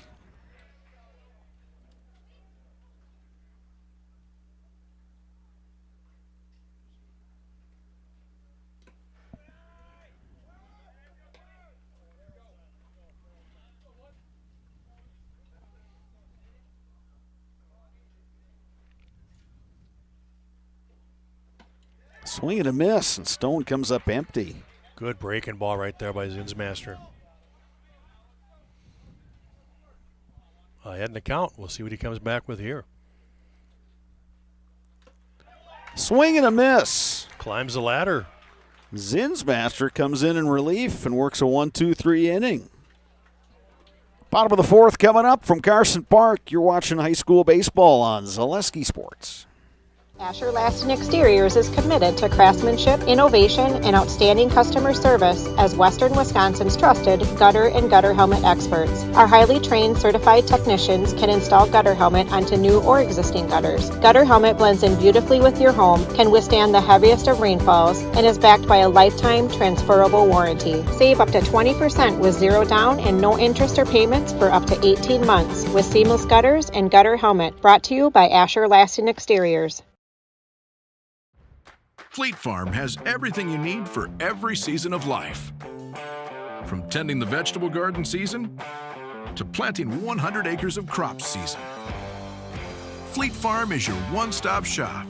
Whether it's strawberry jam season, cook your walleye season, or his first set of wheels season. Fleet Farm is built for every season. Fleet Farm, built for real life. Tie ball game as we move to the bottom of the fourth inning. Rice Lake, Eau Claire Memorial in the Big Rivers Conference. One of several games going on today. Chippewa Falls is hosting Eau Claire North. Both of those teams 4-2 in the Big Rivers Conference. Menominee is at New Richmond. Hudson is at River Falls. Oof, some good matchups this week. Some real good ones. And again, now that we've seen just about everybody, we'll see Chippewa on Thursday. Then we will have seen everybody in the league, and everybody's solid. Everybody's got some players, and it'll be a fun couple weeks here as we try to figure out a Big Rivers Conference champion and how the standings shake out. And then without too much more time, we'll understand who's seated where for the postseason. Logan Zinsmaster at the plate. He was hit by a pitch, but he did come around to score in the second. 2-0 count now. Calvin Kelsey remains on the mound for the Warriors. And I think as long as he can keep his team close, I think the Warriors will just kind of ride him as far as they can. Yeah, absolutely. They had a guy throwing last half inning. For the second time today, Zinsmaster takes one in the helmet.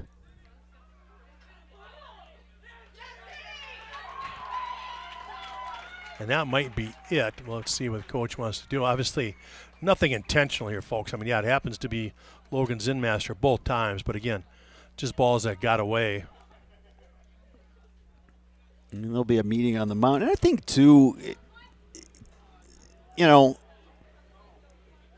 obviously the first concern is Zinsmaster. He looks to be okay. But on the flip side, if you're Rice Lake, you know, you want to get Kelsey settled down. And I think he knows he knows that there have been some guys throwing in the bullpen, and he kind of figures that, all right, my job is to get outs, and if you don't do that, you're probably coming out. But at the same time, his control has not been great in this game. He's kept his team in it.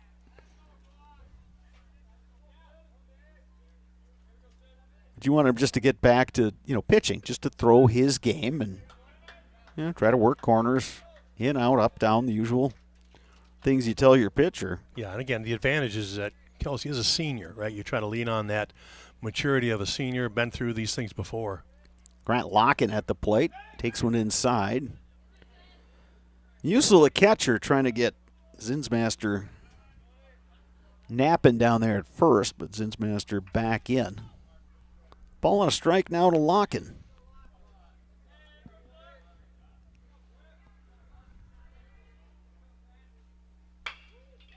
Grounded to short. Stone has it to second for one. And they get Zinsmaster at second. That was a bit of an adventure, though, Sparks. Well, a good job there by Stone. Getting one a little bit in the hole and snapping it over there to second. Plenty of time to get the runner. They were not going to get two out of that, so good job just making sure the first one. Throw almost pulled Neindorf off the bag, but he was able to get the foot down. So here's Elliott Height. Height reached on an error and came around to score in the first.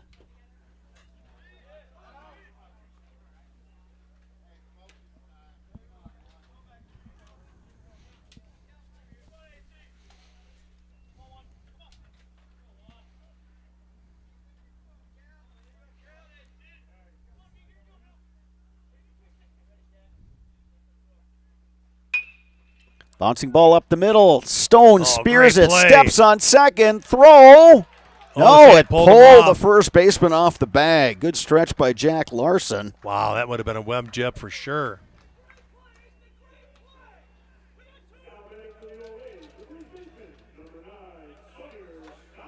So now it'll bring up Sawyer Stein. Well, good also by Locken there to keep the inning alive. And you got Stein and Lauscher coming up next. Yeah, I don't know what this discussion. There's no way the home plate umpire could tell if he had his foot on or not from that side.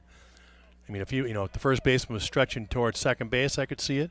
But he had to stretch towards that right field line. There's no way he could tell. So Stein batting with the runner on. Takes it outside. Yeah, I think I said good also by Grant Locken. It was actually Elliott Height running down that first base line. Good job of beating it out.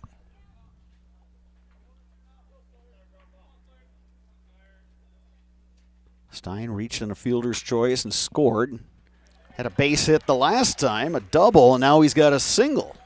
Little 2-out rally here for the old Abes. So Height at second, Stein at first, and the always dangerous Leo Lauscher coming to the plate.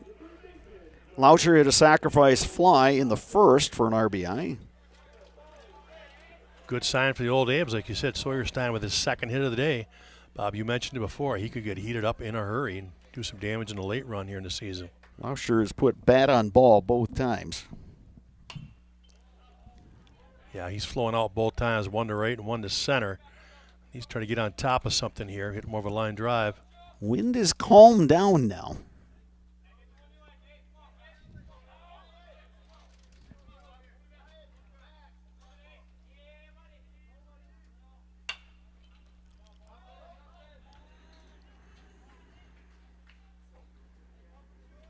Kelsey, the pitcher, ahead. 0-2 on Lauscher.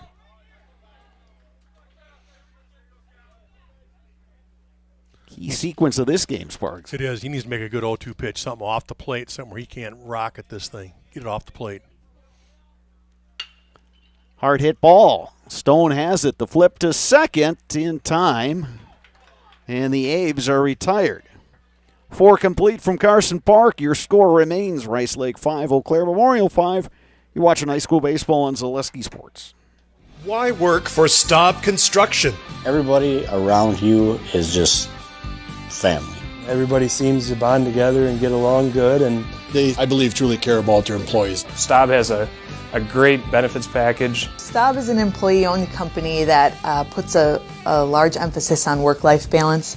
And everybody wants to see everybody succeed. it's a good place to work. Join the team at Staub Construction. Apply now at staubco.com.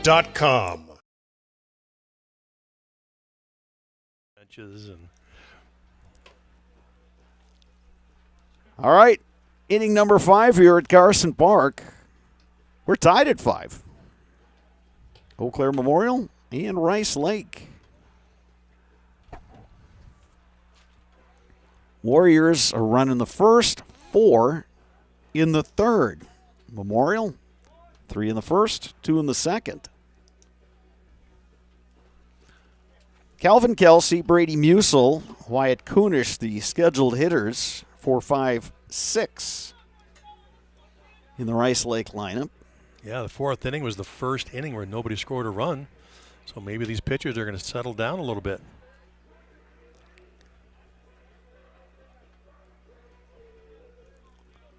Zindmaster with a real good 4th inning as he continues here. Yeah, he pitched a 1-2-3 4th inning. Here's Kelsey, who's 2 for 2. Where's that one on his foot? Or hit by a pitch? He's hit by a pitch. Good job of not moving to get out of the way of that one. Where's one for the team? Here's Brady Musil, who singled in a run his last plate appearance. He came around to score that inning. He's 1 for 2.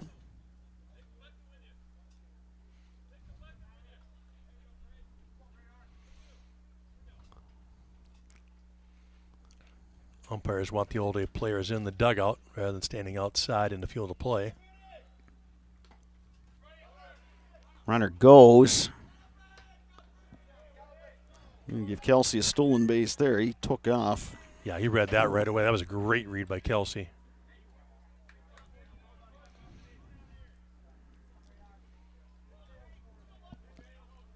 So 1-0 the count on Musil.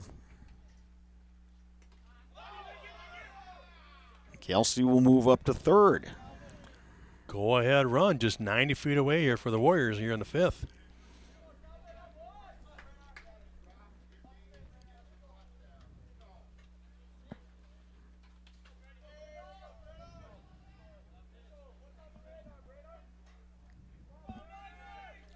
Old Abes are going to pull their infield up here in the 5th.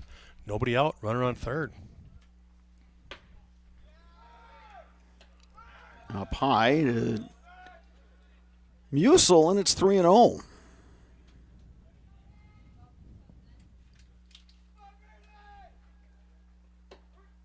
Here's a strike, 3-1.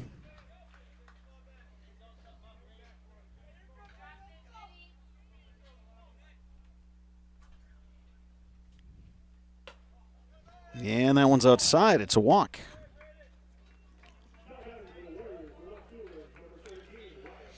Here's Wyatt Kunish coming to bat.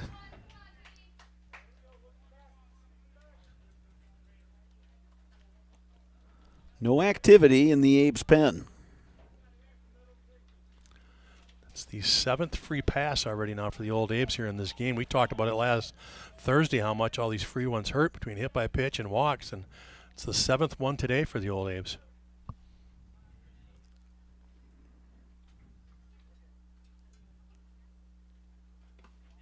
Through the 5-hole again. And a run will score as Kelsey comes across. Yeah, that's the second one this inning that Jack Harris isn't able to get down and block the 5-hole. It goes right between his legs. That's going to cost him a run. So courtesy runner Zach Tatro moves down to second.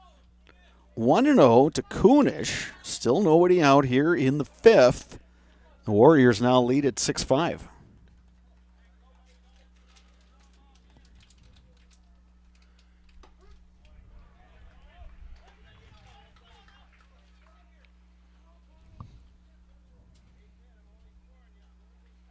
I had to go through my book. That's actually 8 free passes. I think I might have said 7.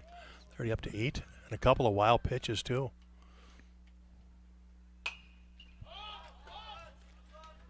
Harris going back, but that's going to get to the screen. Ball and 2 strikes now to Kunish. You know, one of the things we always kept track of when I was the head coach at Eau Claire was how many free 90 feet you gave up, right? The pass ball, the wild pitch, the stolen base, walks. Letting a guy advance on an overthrow or a throw that should have gone to the other base and they move up. You know, all those things just add up during the game, and you just got to limit the number of free 90 feet you give up. Otherwise, those teams are just going to keep scoring, and that's what the Warriors have done today. Done a nice job of taking those extra bases and moving up, and right now they're standing in front 6-5. You know, and it's one of those things, Spargs, you hope gets cleaned up. Yeah, it has to get cleaned up before you get to before you get to anything playoffs and that sort of thing. But at some point, it just kind of becomes who you are. Yeah, you know. Yeah, you're right. You're right. If you don't clean up before then, it's not something you're going to flip a switch and go, well, now we'll be okay for the postseason. Yeah, you don't want to let this continue. Swing and a miss. Great breaking ball. Kunish down on strikes, and that was a big pitch from Zinsmaster. He pulled the string there and got Kunish swinging. 1 down, Aaron Hoffman coming to bat. Hoffman 1 for 2, single and an RBI.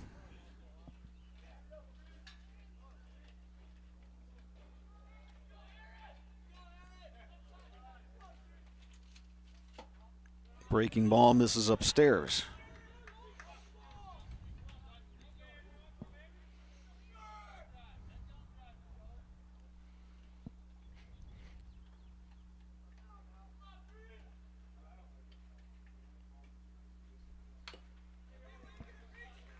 Ball and a strike now to Hoffman.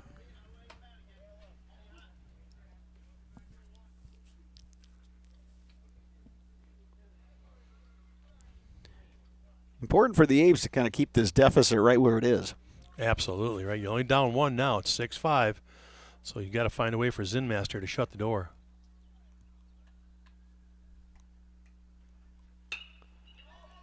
Base hit. Lock-in comes up throwing. He's got him here at third. If he throws behind, he does. Great and they play. got him. Great job hitting the cutoff by Lock-in. Hit Stein right in the chest. Lauscher's yelling at him to throw to third. He cuts, throws to third, and they get him rounding too far.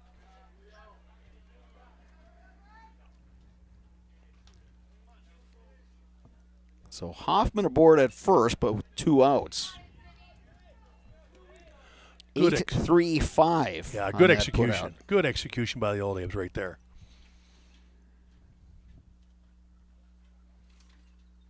Here's Tate Schomer. Takes a curveball strike. Yeah, the key, Lock-in charged that one, came up throwing. Stein got over to cut it off. We saw that runner taking that big turn. Gunned it over, and Abe's get a big out. Yeah, it's that tendency you round third hard, and you see the stop sign where you just kind of slam on the brakes. not thinking you have to get back so quick, but a great job cutting and throwing. Runner goes. Harris's throw sails high. Stolen base for Hoffman. That's the third stolen base today for the Warriors. No balls, 2 strikes to Tate Schomer here in the 5th. Warriors with 1 run across to take the lead.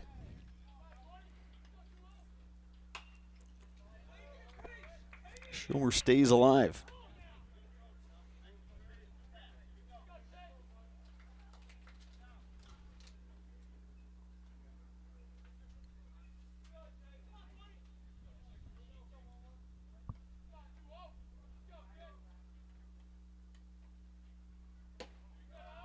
Curveball missing upstairs. Ball and 2 strikes. That's all right, though. That's a good miss. You know, it's a competitive miss, just a little high. See if you can get him to chase. He doesn't. You're still ahead 1 and 2 in the count.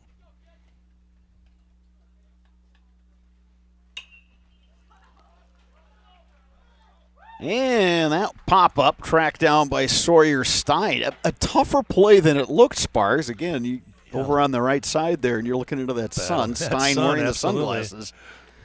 Made the catch. Bottom of the 5th coming up. Rice Lake 6, Eau Claire Memorial 5. You're watching high school baseball on Zaleski Sports. Why work for Staub Construction? Everybody around you is just family. Everybody seems to bond together and get along good, and They, I believe, truly care about their employees. Staub has a great benefits package. Staub is an employee-owned company that puts a large emphasis on work-life balance. And everybody wants to see everybody succeed. it's a good place to work. Join the team at Staub Construction. Apply now at staubco.com.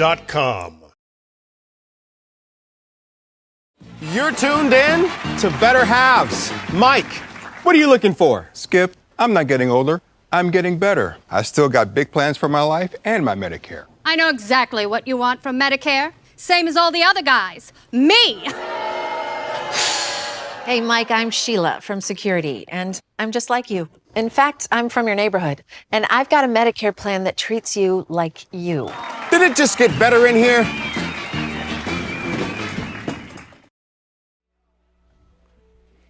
Rice Lake Warriors have a new pitcher, and that's number 11, Gavin Richter, a sophomore. Starter Calvin Kelsey moves to second base. 5, 6, 7 in the Abe's batting order here in the 5th. David Ankeny, Ian Bauer, Blake Buer.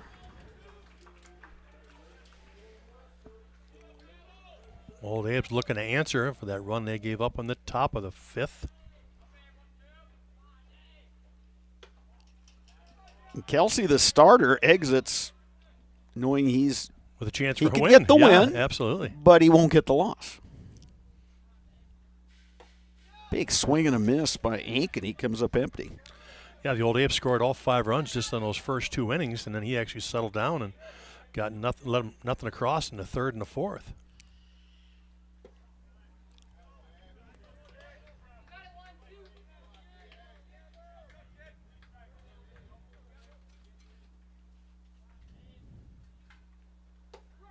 Strike on the outside corner. Richter just a sophomore. He's got that nice, easy delivery, though, Sparks. Yeah, he does not force it at all. Like you said, just real nice and easy. Lets it come out of the hand. He's not overpowering.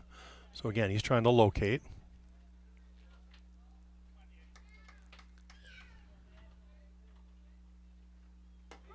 Very compact windup, and it's strike 3 called. Gets the high strike call, gets him Ankeny looking. So 1 out here in the 5th. Ian Bauer coming to the plate. Reached via the error in the 1st. Reached on a fielder's choice in the 3rd.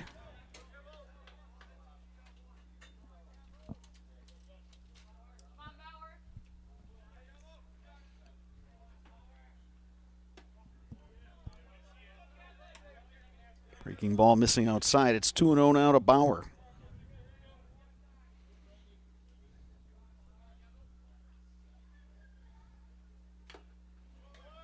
Foul tip right in the mitt of catcher Brady Musil. 2-1.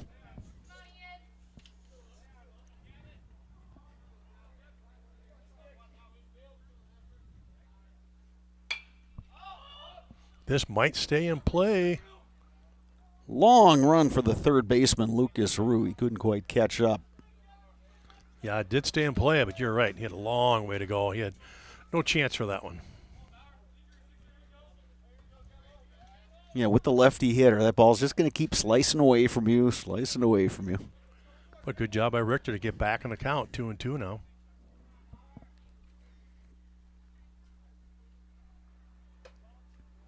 Richter trying to shoot that outside corner.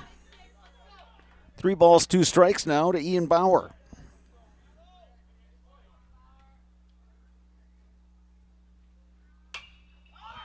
Lifted in the air, right side. Who's going to get it? Richter just takes it Richter, himself. the pitcher. He wasn't about to let that one drop. As second baseman Kelsey playing deep with the with the left-handed hitting Ian Bauer up there. So it was a long run for the second baseman. Stone, the shortstop, was playing up the middle as well. So pitcher took it and made the catch. And throws a strike to Blake Buer. Buer 0 for 2. Well, Gavin Richter's trying to get one of those shutdown innings, right? They get a run the top. He's looking to come in here and go 1, 2, 3 and get back in the dugout.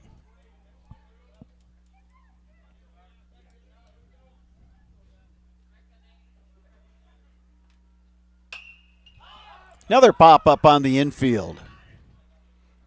Easton Stone will take that one. It's a 1-2-3 inning for Gavin Richter. We'll move to the 6th inning.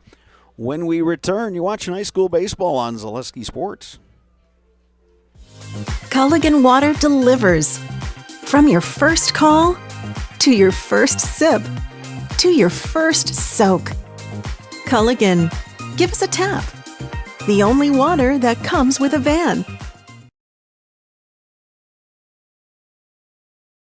Today's game is brought to you by Toyson Ford. Stop in at Toyson Ford to pick out your new ride. Come see why all your friends and neighbors say you'll find a friend at Toyson Ford. An SC Swiderski apartment or home is certain to be where you want to live, work, and play throughout the Chippewa Valley. No matter where you live, look to SC Swiderski to make you feel right at home. Wall-to-Wall Carpet One, located on East Hamilton Avenue in Eau Claire. Give Wall-to-Wall Carpet One a call at 715-598-4485. Since 2009, Momentum Baseball Academy has been leading baseball instruction in western Wisconsin. Momentum Baseball Academy, official partner of the Eau Claire Express. Top of the 6th inning here from Carson Park. Rice Lake now leading Eau Claire Memorial by a score of 6-5. Big inning for the Warriors was the 3rd when they put up a 4 spot to go along with a single run in the 1st and a run in the 5th. Abe's got 3 in the 1st, 2 in the 2nd, have not scored since. 9-1-2 scheduled hitters here for the Warriors. Jack Larson, Lucas Rue, Tanner Koltunsky to face Logan Zinsmaster, who came in to start the 4th inning for the Old Abes.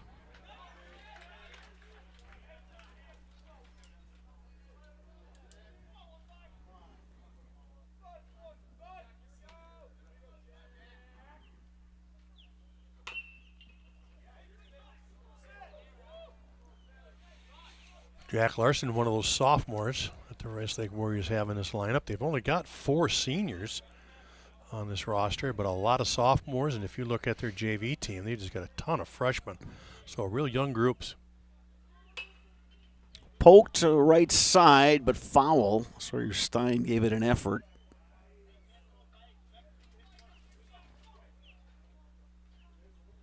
No balls, 2 strikes to Jack Larson.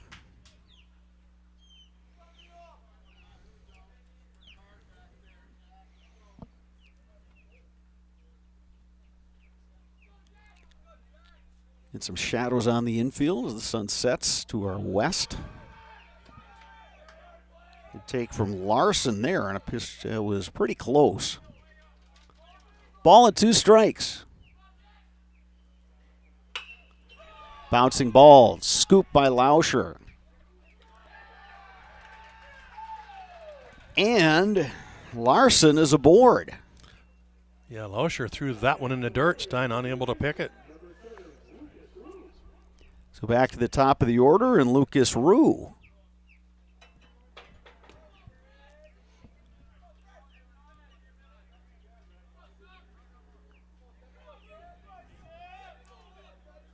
So every inning that Warriors has scored, they got the leadoff runner on. We'll see what they do here in the 6th, trying to tack on some insurance. Throw to first. They got him. Jack Harris, the catcher. Yeah, good picking job. off Jack Larson. Yeah, Larson got too far there. He saw the bunt was in play, so he wanted to get a little extra shuffle off right there, but he swung through the bunt, and then he threw behind the runner right there and picked him at first. Good job by Jack Harris.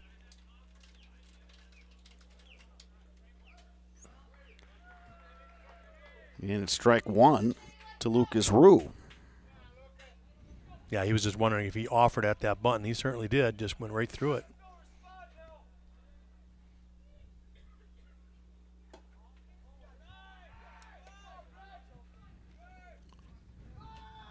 Ball and a strike to Rue.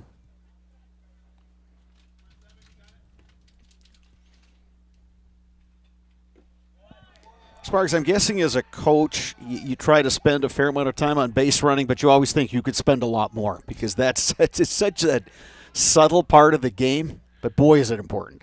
Yeah, it really is. We did take that extra time and really talked about. We even built base running into our batting practice. So we would actually have guys running the bases as BP was going on, so they got that feel of a live at bat and where the ball goes and how to read it. And Lucas Rue has worked a walk, so how big was that pickoff down at first? Yeah, that's his 3rd walk of the day. And here's Tanner Kultunski.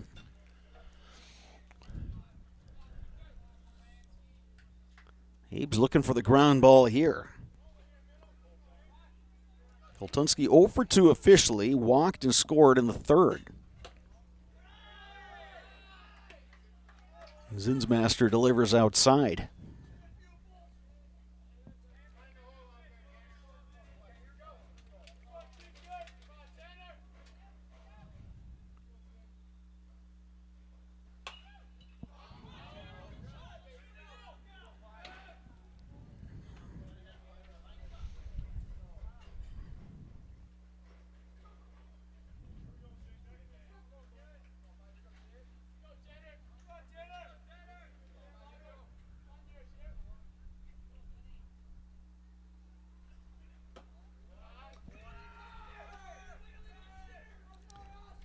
Two and one now, the count on Tanner Kultunski. Lucas Rue, the runner over at first, got a big lead and draws the throw from Zinsmaster.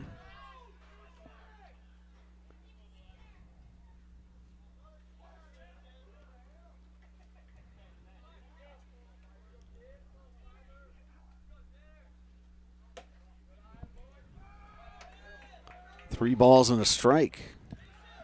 No activity in the Abe's bullpen. Yeah, a lot of times when you get this many walks in a game, you kind of wonder if the home plate umpire has a real tight zone. It's not the case today. He's got a great zone. He's calling what he's got to call. Driven in the air to left. Elliott Height drifting toward the line makes the catch.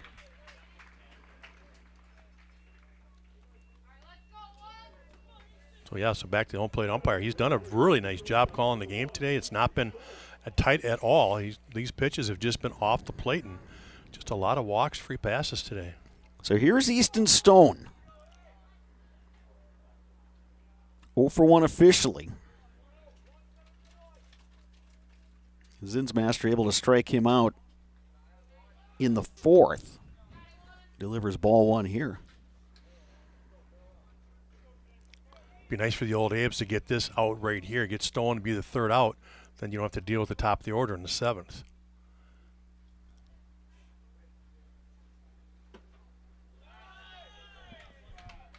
Just outside, it's 2-0.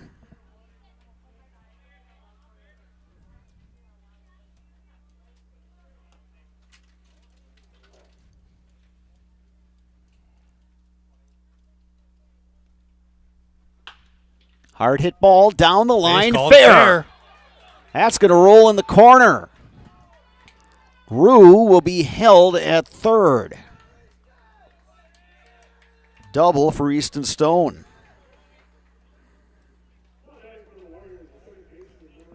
So now Calvin Kelsey comes to bat. Kelsey, pair of RBI. He is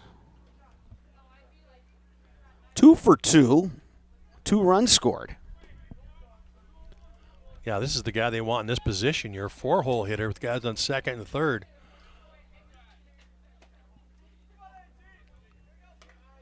Kelsey was also the starting pitcher for the Warriors in this one. Chance to knock home some insurance runs here. Good pitch from Zinsmaster. He comes with the off-speed offering. Yeah, this is why we're referring to Stone, trying to get him out and be a big out because, again, now you put yourself in this situation. 4-hole hitter with 2 guys on. 2 balls and a strike to Kelsey.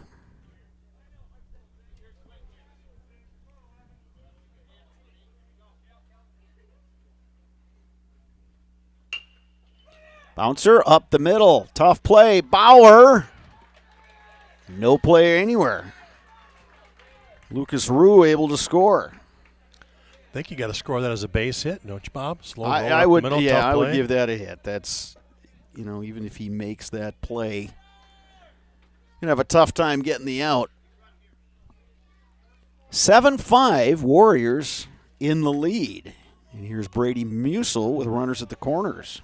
And again, the top of their order producing runs.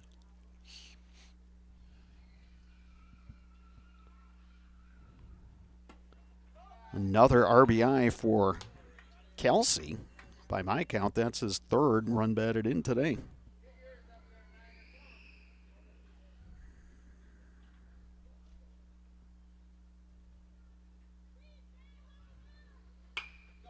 Grounded to third. Lauscher has it. Strong throw across in time. But the Warriors pick up another run. And they lead it 7-5 as we move to the bottom of the 6th. You're watching high school baseball on Zaleski Sports.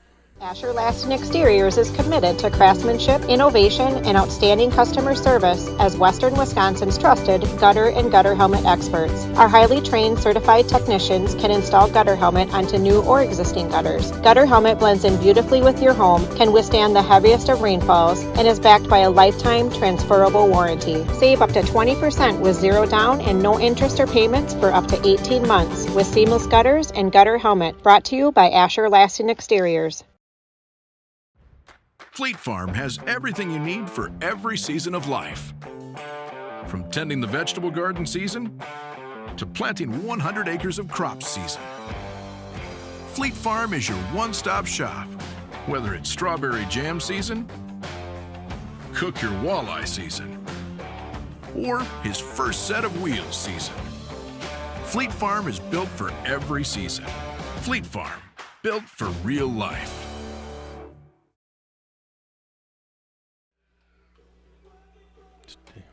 We're back at Carson Park. Eau Claire Memorial coming to bat, bottom 6, trailing Rice Lake by a score of 7-5.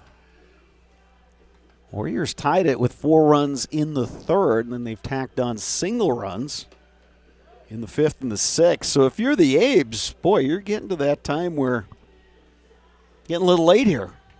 Yeah, it's getting very late. And again, you got the bottom of the order that's coming up. But last time they came up, they actually did a good, or back in the 2nd inning, we were in this position where they led off the inning and they were able to get some runs across because they set the table. So again, what the old days were looking to do here in the 6th, 8-9, set the table for the top. Here's Jack Harris, 0 for 1 with a walk. He did score in the 2nd inning.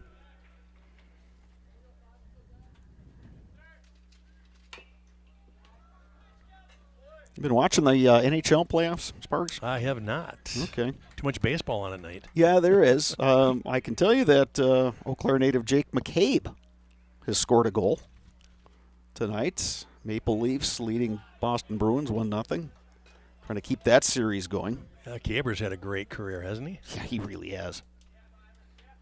You'd consider him a veteran now. Absolutely. Harris to left and deep. Kunish tracks it down. Yeah, great job out there and left. That was hit well, and it kept carrying. And Wyatt Kunish read it well off the bat. So 1 down here in the 6th.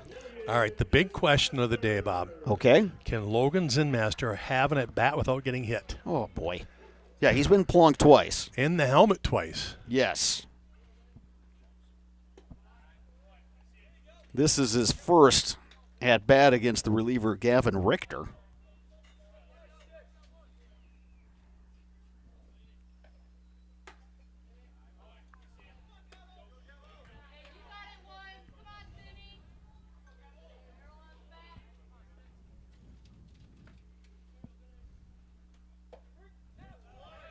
Two balls and a strike.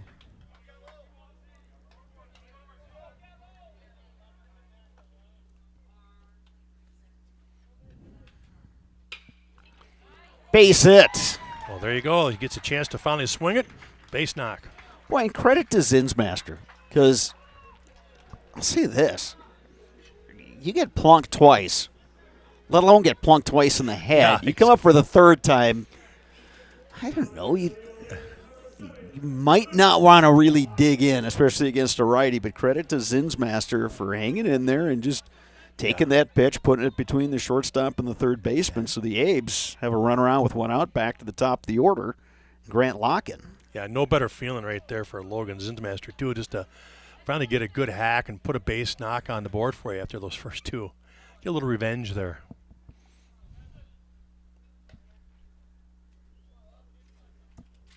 Locken 2 for 3. Zinsmaster scrambling back there. A quick move by the pitcher, Richter.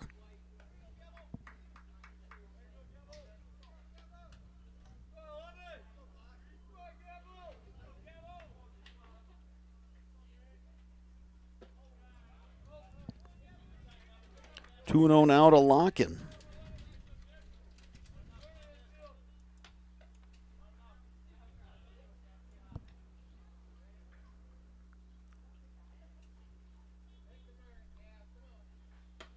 That one up and in. Locken scrambling out of the way. Yeah, good job getting his helmet out of the way of that one.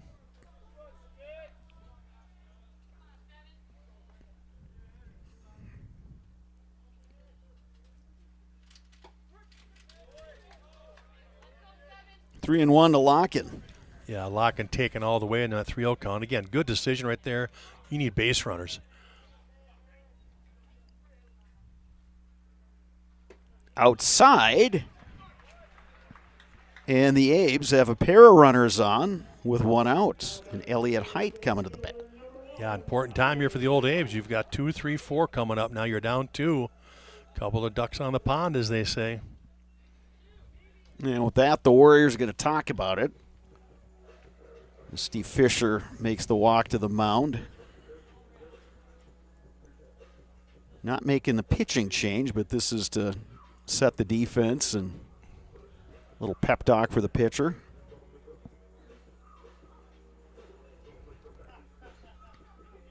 Height has been on twice. Reached on an error in the first, came around to score. Reached on a fielder's choice in the 4th. Logan Zinsmaster, the runner at second. Grant Locken, a runner at first.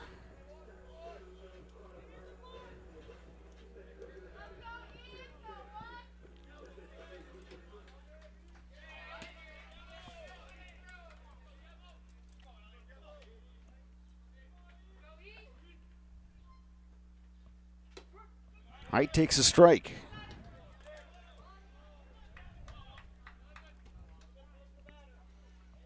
First baseman Larson playing behind the runner at first. Now catcher Brady Musil will go out and have a chat with Richter. Yeah, defensively for the Warriors, they've got to understand, the outfielders have to understand that it's the runner in first that's the tying run. So a base knock, they can't get real happy or excited about trying to throw somebody out at home. They really want to make sure they keep that runner at second on a base knock. Swing and a miss for Height. He's in an 0-2 hole. Yeah, Richter, real good job fastball on that outside edge.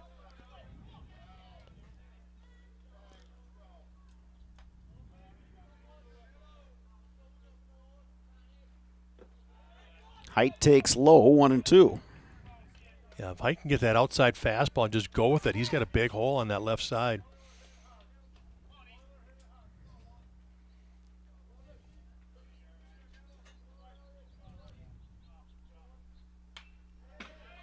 Height gets a piece, stays alive, 1-2.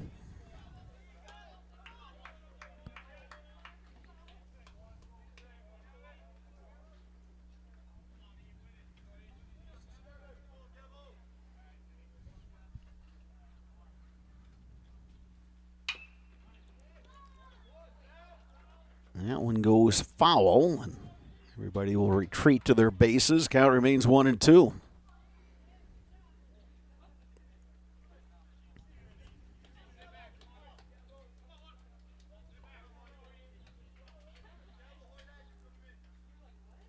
Eaves have a right-hander throwing in their bullpen. Height fouls another one back. Yeah, better swing right there. You could see he was trying to take that fastball the other way, especially with two strikes. Kind of shorten that swing up. Outside pitch, go the other way with it.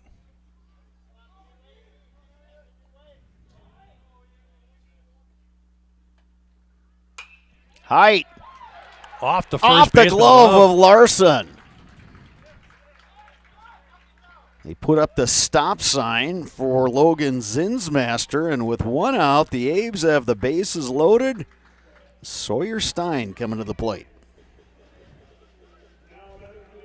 Yeah, all the runners had to hold up on that one as the first baseman almost came down with that. Just went off the top of the glove, so they had to hold up, just move up 90 feet. But again, with one out, and you've got your 3-4 hole hitter up. It's right where the old A's want to be. Sawyer Stein, 2 for 3, single, double. Also reached on a fielder's choice, came around to score in the first inning. Takes that one upstairs. Yeah, Sawyer Stein's had better approaches today. He's had better swings, so they're going to see if he can capitalize right here.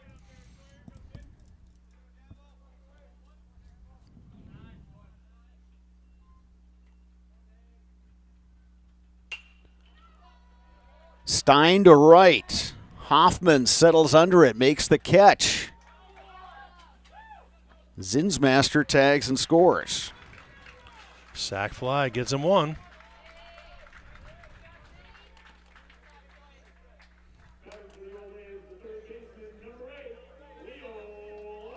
Leo Lauscher now coming to the plate with 2 on and 2 outs. Well, I think right there Grant Larkin's got to tag and go to third. You know, deep enough fly ball to right. He's going to be throwing into the cutoff. I think you want to try to move up to third on that one, knowing the arm strength of the outfielders. Lauscher takes a strike. Really nice pitch in the corner from Richter.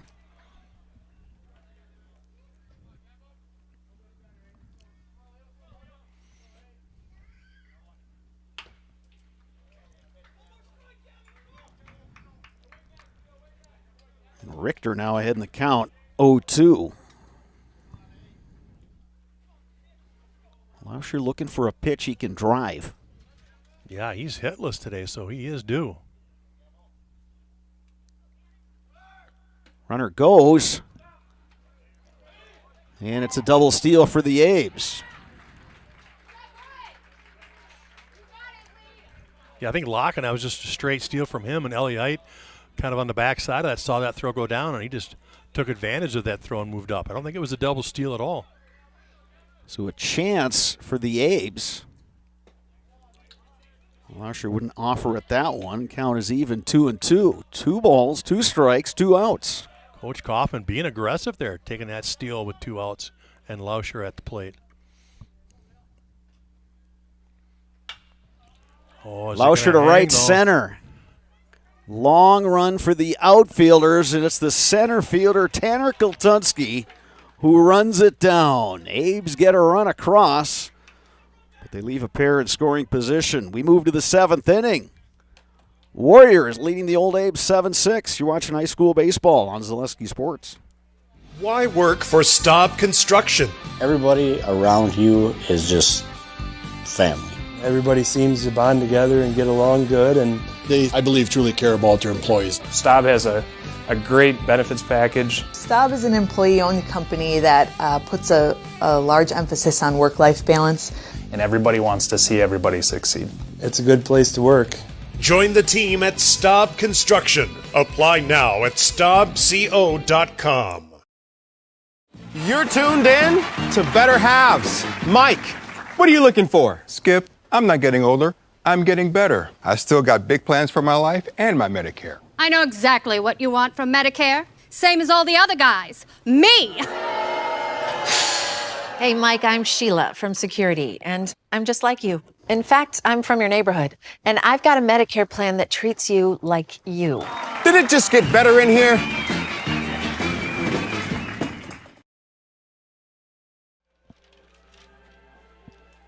Seventh inning here at Carson Park. One-run game. It's the visitors from Rice Lake leading the hometown Eau Claire Memorial Old Abe 7-6. We have one final to pass along. Eau Claire North picking up a big win at Chippewa Falls today, 2-0.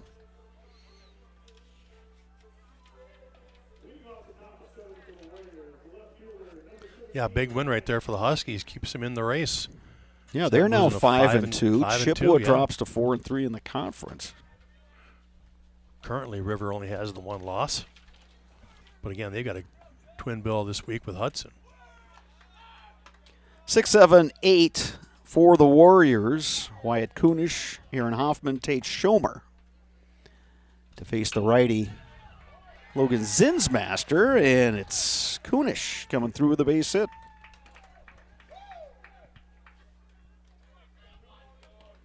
It'll bring up Aaron Hoffman. He's had a pair of hits.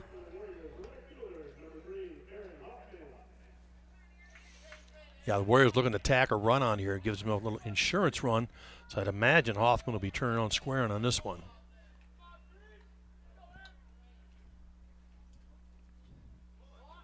Squares to Bont, pulls back.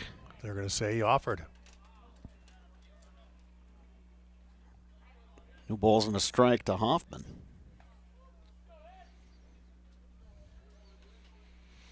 Let's see if Coach Fisher keeps this play on.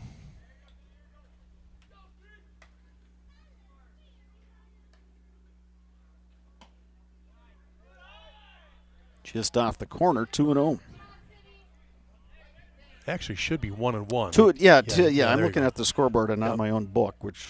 Yeah, trust yourself. That's a multitude of mistakes there, Sparks.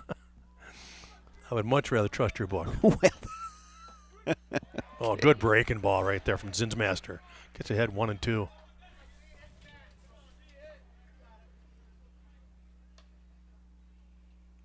Yeah, Zinsmaster's got a nice curveball. Key for him is just throwing it with consistency. Swing and a miss. Hoffman down on strikes. Big out for the Abes. Tate Schomer coming to the plate. Schomer 0 for 2. Got a pinch hitter here, Bob. Wyatt Gifford. Wyatt Gifford.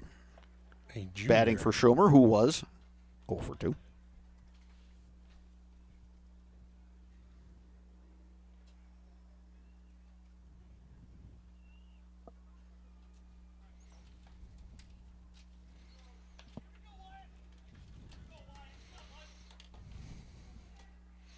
Wyatt Gifford, a junior.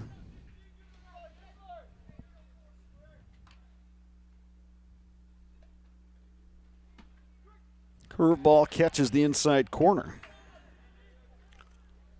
Both bullpens are active here in the 7th.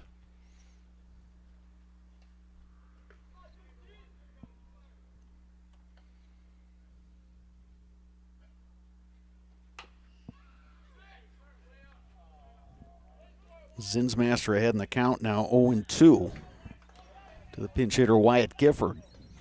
Yeah, I don't know what kind of wheels Wyatt Kunish has at first base, but the Warriors today are 3 for 3 in stolen bases.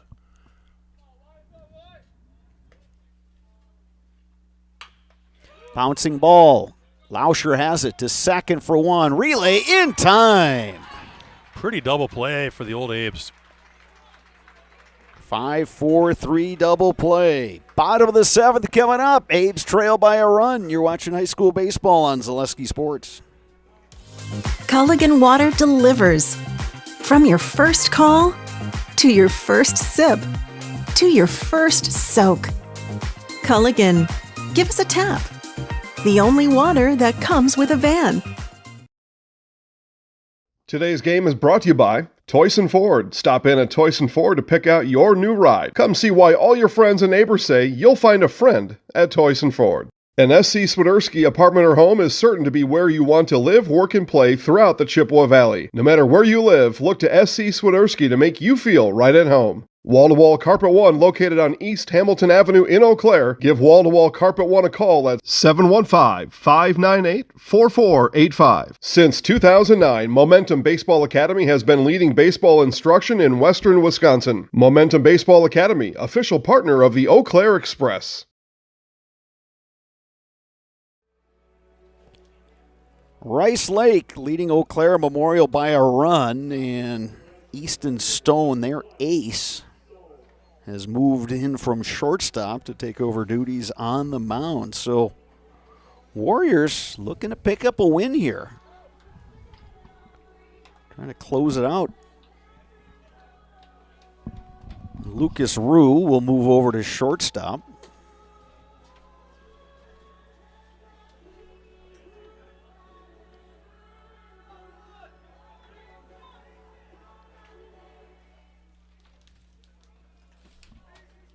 And Gavin Richter will play third base. So musical chairs in the Rice Lake infield.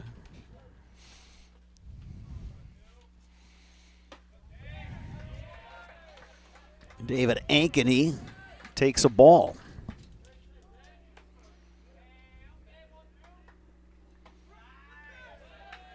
Ball and a strike. Stone, a hard thrower,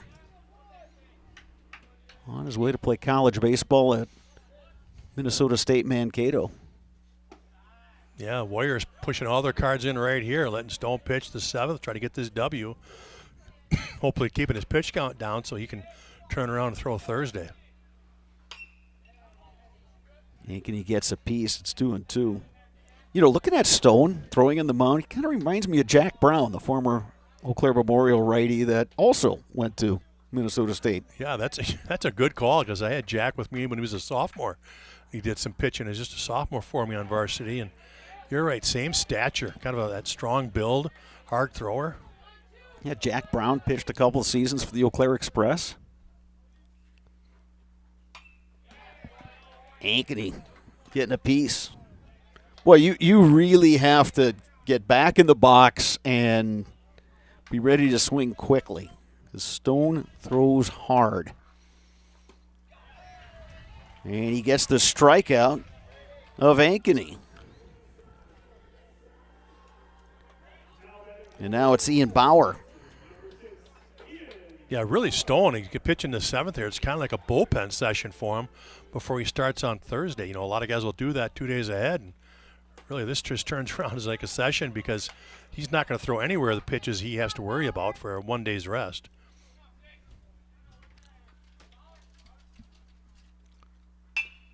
Bouncing ball left side. Lucas Rue backs up. Long throw, not in time. Bauer beats it out. Yeah, as soon as Rue backed up on that one, you knew it was going to be trouble, because Bauer can run down the line. He made a nice play, but with the long throw and the way that Bauer runs. So the Abes get the tying run on with one out. Blake Buer steps in. He is 0 for 3.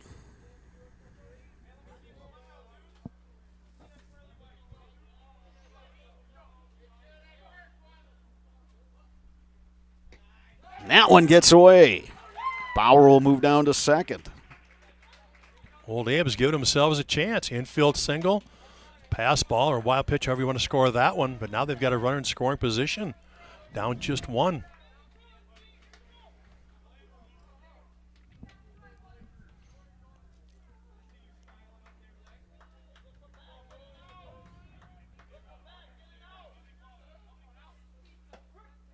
Stone delivers a strike.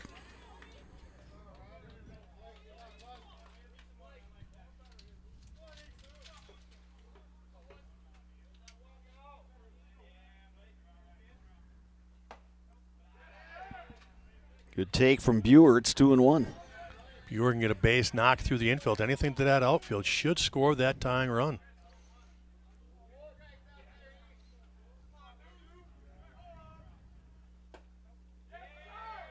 That one misses. 3-1.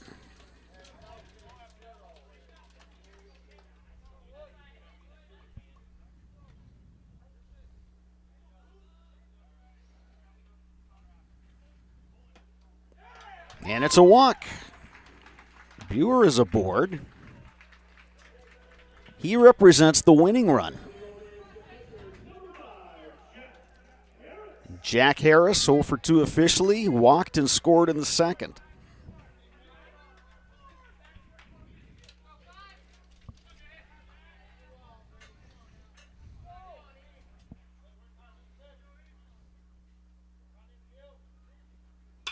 Harris to left. It does. And it drops.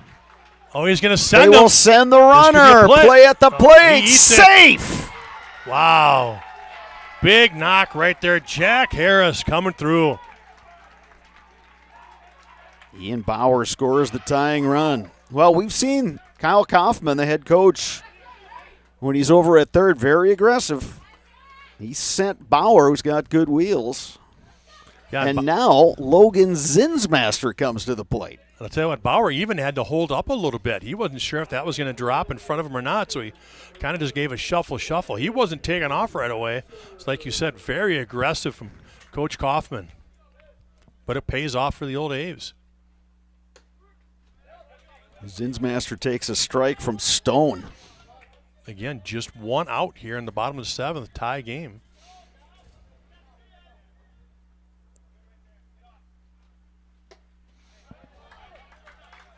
Zinsmaster now in an 0-2 hole. Yeah, Zinsmaster had that base hit last time up. Punched it through that 5.5 hole. Stone missing outside.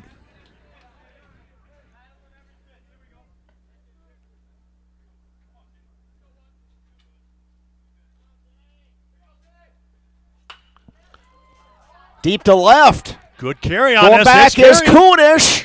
Makes the grab on the warning track. The runners will move up. Wow, that did not miss by much. Zinsmaster missed a home run by about 2 feet. Oh, he hit that deep. And credit to Kunish for tracking that one down. Now, top of the order and Grant Locken to the plate with runners at second and third. Yeah, the only one that matters is that runner on third. Blake Buer is the winning run.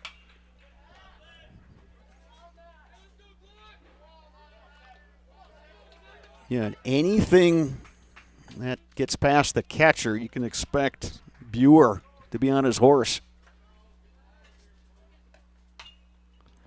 Good hack from Locken, but he's in the hole 0-2.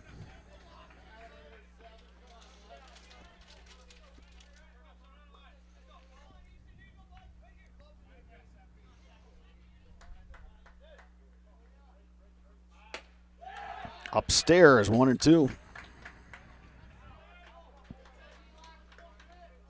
Stone reaching back for a little extra right there.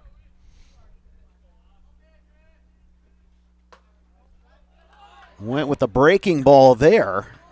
Yeah, 2-2. Tough slider right there. A lot of good bite. Late break on that one. Just missed.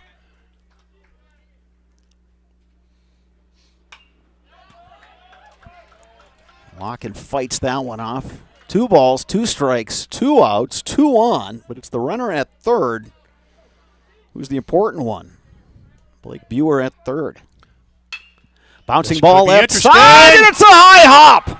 Ames are going to win it. Home field hop for the win.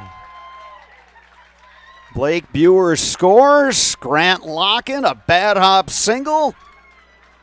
And the A's pull this one out with a pair of runs in the 7th inning to win a tough one. 8-7 over Rice Lake. Entertaining ball game here today, Sparks, and in the end, the A's got it done.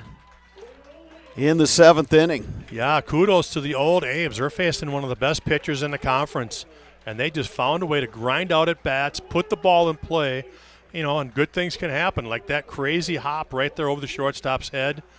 I mean, we certainly thought we were going extra innings, but that was hit, and crazy hop over the top. The old Abes walk out of here with an 8-7 victory. So with the win, Memorial improves to 6-5 overall, 3-4 in the Big Rivers Conference. Rice Lake drops a tough one. Warriors are now 3-8, 1-6 in the conference. But I think, Sparks, and we talked about it earlier, I think what the Warriors show today is they can compete with just about everybody. Oh, absolutely. They're a good ball club. We've looked back at their scores and we realize that this is pretty typical right here for the Warriors. They've always given themselves a chance to win ball games, and today it was just one of those games that they just unable to close it out, get that bad hop that cost them. But, boy, they battled all day and almost came over here and got the big W. Yeah, and how about Logan Zinsmaster coming on in relief? He'll get the win. Gave the Abes some quality at bats, too, while he was up there. Got plunked twice, both times in the helmet. But the Abes coming through in that bottom half of the 7th inning.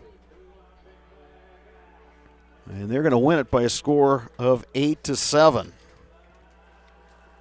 Coming up next, the postgame show brought to you by Chippewa Valley Orthopedics and Sports Medicine. Rely on the experience of our sports medicine team when you experience any sports-related injury or issue. You can count on prompt, proper diagnosis and customized treatment plan to meet your goals. Their orthopedic surgeons and our athletic trainers serve your athlete in Eau Claire, Chippewa Falls, and western Wisconsin. That's coming up next. You have been watching high school baseball on Zaleski Sports. All right. Hip impingement and hip labral tears are common causes of hip and groin pain and are often the result of repetitive use from crouching sports or trauma. Today, we are visiting Eau Claire, Wisconsin. Dr. Carlson, a partner with Chippewa Valley Orthopedics and Sports Medicine, is in the forefront of using a newer procedure called hip arthroscopy, which allows minimally invasive access to a joint and treatments to problems never addressed before. Using hip arthroscopy, Dr. Carlson is able to repair tissue without dislocating the hip and without replacing it. Hip arthroscopy is where a surgeon takes a camera on the end of a long wand, which we call a scope, and through a small poke hole incision in your skin, delivers that scope into a joint. In this particular case, we're talking about hip arthroscopy, where that scope would be put in the hip joint. The hip joint first has to be dislocated or the ball and socket pulled apart. When that's pulled apart, we can access the joint and look around and do the work we're talking about doing. Once inside the joint, through other portals, we call them, those poke holes that we use to access the joint, we can use other instruments, again on the end of a long wand, to perform the work inside the joint. Things like repairing the cartilage rim of the socket, called the labrum, fixing cartilage defects or problems on the head of the ball or the lining of the socket, repairing tissue around the hip, such as ligaments or capsule, repairing tendons that attach to the hip, or releasing them if need be, depending on the particular problem. Dr. Carlson's goal is to eliminate the segment of untreated patients or patients with delayed treatment who have curable hip pathology, educating potential patients and their providers that these symptoms are not things they need to live with, or that they are not from their back or groin pulls or early arthritis. Few orthopedic surgeons are operating on hips through a scope because it is a newer and technically difficult surgery. Therefore, certain diagnoses may be missed by physicians not familiar with these newer treatment options. Patients I see with hip joint pain that can be fixed and not just replaced can range from their mid-teens or younger teens to 50, 60 years old. In the past, patients who had labral tears in their hip were told that they may have some pre-arthritis or an early arthritic problem. They may be told that they were just prone to frequent groin pulls in the sport of their choice. And taking some time away from their sport, they may sometimes be able to return to the sport with just continued pain. And fortunately now, with our knowledge of the concept of labral tears and our ability to treat that problem, we can take people who are otherwise just waiting 20 years to undergo a hip replacement, or just feeling that they can't ever participate in that activity because they'll just keep getting groin pulls.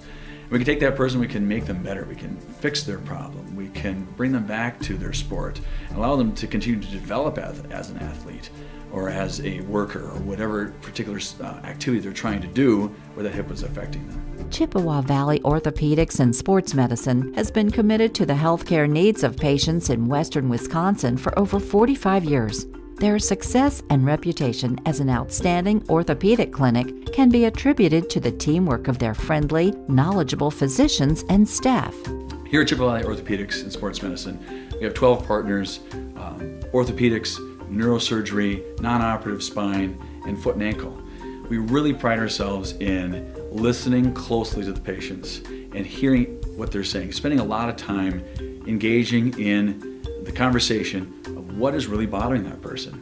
After meeting with the patient, Dr. Carlson determined that his difficulties had all been related to painful hip impingement. It was incredibly important for me to meet with a doctor that understood sports and athletics and kind of just how I wanted to continue that lifestyle instead of just kind of shutting it down. So meeting with someone like Dr. Carlson was incredibly important to me because he understood how I still wanted to be active after a surgery and still wanted to maintain my daily lifestyle.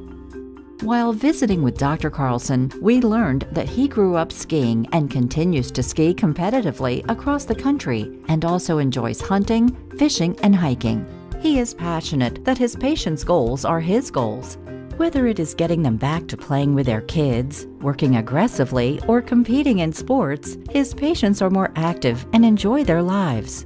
When I see those people so happy with themselves, so happy with their decision to have this fixed or to go through this process, as scary as it sometimes is, if you don't know what's on the other side, it's so satisfying for me.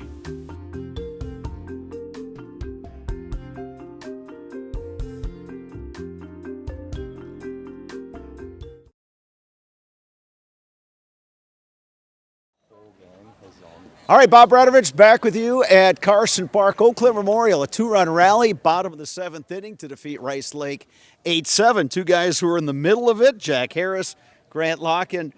Jack, let's start with you. Okay, they bring in their ace to pitch that bottom of the seventh. You come up in a situation where you can knock in the tying run. What's going through your mind? What's your approach at the plate? Well, my approach, they're bringing in their hard thrower that they're going to start on Thursday. He's going to be going fastball, thinking he can blow it right by us. So I'm looking for that first pitch to jump right on and try to get a knock for my team. When you hit that one, did you know right away, okay, that's a hit and we're going to score a run? First I thought it was a nice hard liner. Then he came up on it and I was getting a little nervous, but it dropped right in front of him and I got a little excited. So then, Grant, you come to the plate with the chance to knock in the winning run. Same kind of deal. Take me through your approach at the plate. Yeah, I was really just sitting on that fastball like Jack said, and I knew that anything in play really could get us that win across, so I was just fighting off. I got 2 strikes early in the count, so just widened out and looked to put something in play, and it worked out. So. Dave Sparger, my color commentator, said you got a home field bounce on that one. When you saw that one take that carom, did you think, hey, we're going to pull this thing off now? Yeah, I mean, I knew that run was coming around. Even with that hop, if he would have got it, I think I would have beat him out. I was busting my butt down the line to get there. So, yeah, it worked out well. For you guys, I mean, this is a classic. This is a grinded-out win. But what can a game like this do for you guys going forward, do you think? I mean, it can just show us that we can persevere through even the toughest of times and that nothing can get us down. And no matter what, as long as we pick each other up, that we can get through anything. And like you said, you're probably going to see Stone again on Thursday when you go up to Rice Lake. What's going to be important for you guys when you head up there? I think keeping the energy up. When we were like a couple middle innings here, we kind of had the energy down and we were letting get the best of us. Just keeping the energy up and working next at bat to the next. So keeping the lineup moving. Okay, you guys are in the Zaleski Sports Highlight House, so you know how this works. Mm-hmm. I'm going to hand you the microphone. You can take it from there, and as soon as our guy Logan gives you the thumbs up, at the same time. Do your thing, yeah. So you, and then we're in the house. So I'm Jack Harris, I'm Grant Locken. I'm Grant Locken. And I'm Jack Harris. And we're in the house. Thank you, gentlemen. Thank you. Hey, good luck to you guys. Thank and good luck Thursday, and we'll see you next week when it's Huskies and Old Abe's, yeah. All right. So the Eau Claire Memorial Old Abe's pick up the win, 8-7. Good ball game. Dave Sparger and I will be back here on Thursday for Eau Claire North's home game with Chippewa Falls. Huskies won the game today up at Casper Park by a score of 2-0. So both Eau Claire high schools picking up wins today in Big Rivers Conference play. For my color commentator Dave Sparger, for Logan Biederman, our producer, I'm Bob Bradovich saying goodnight from Carson Park in Eau Claire.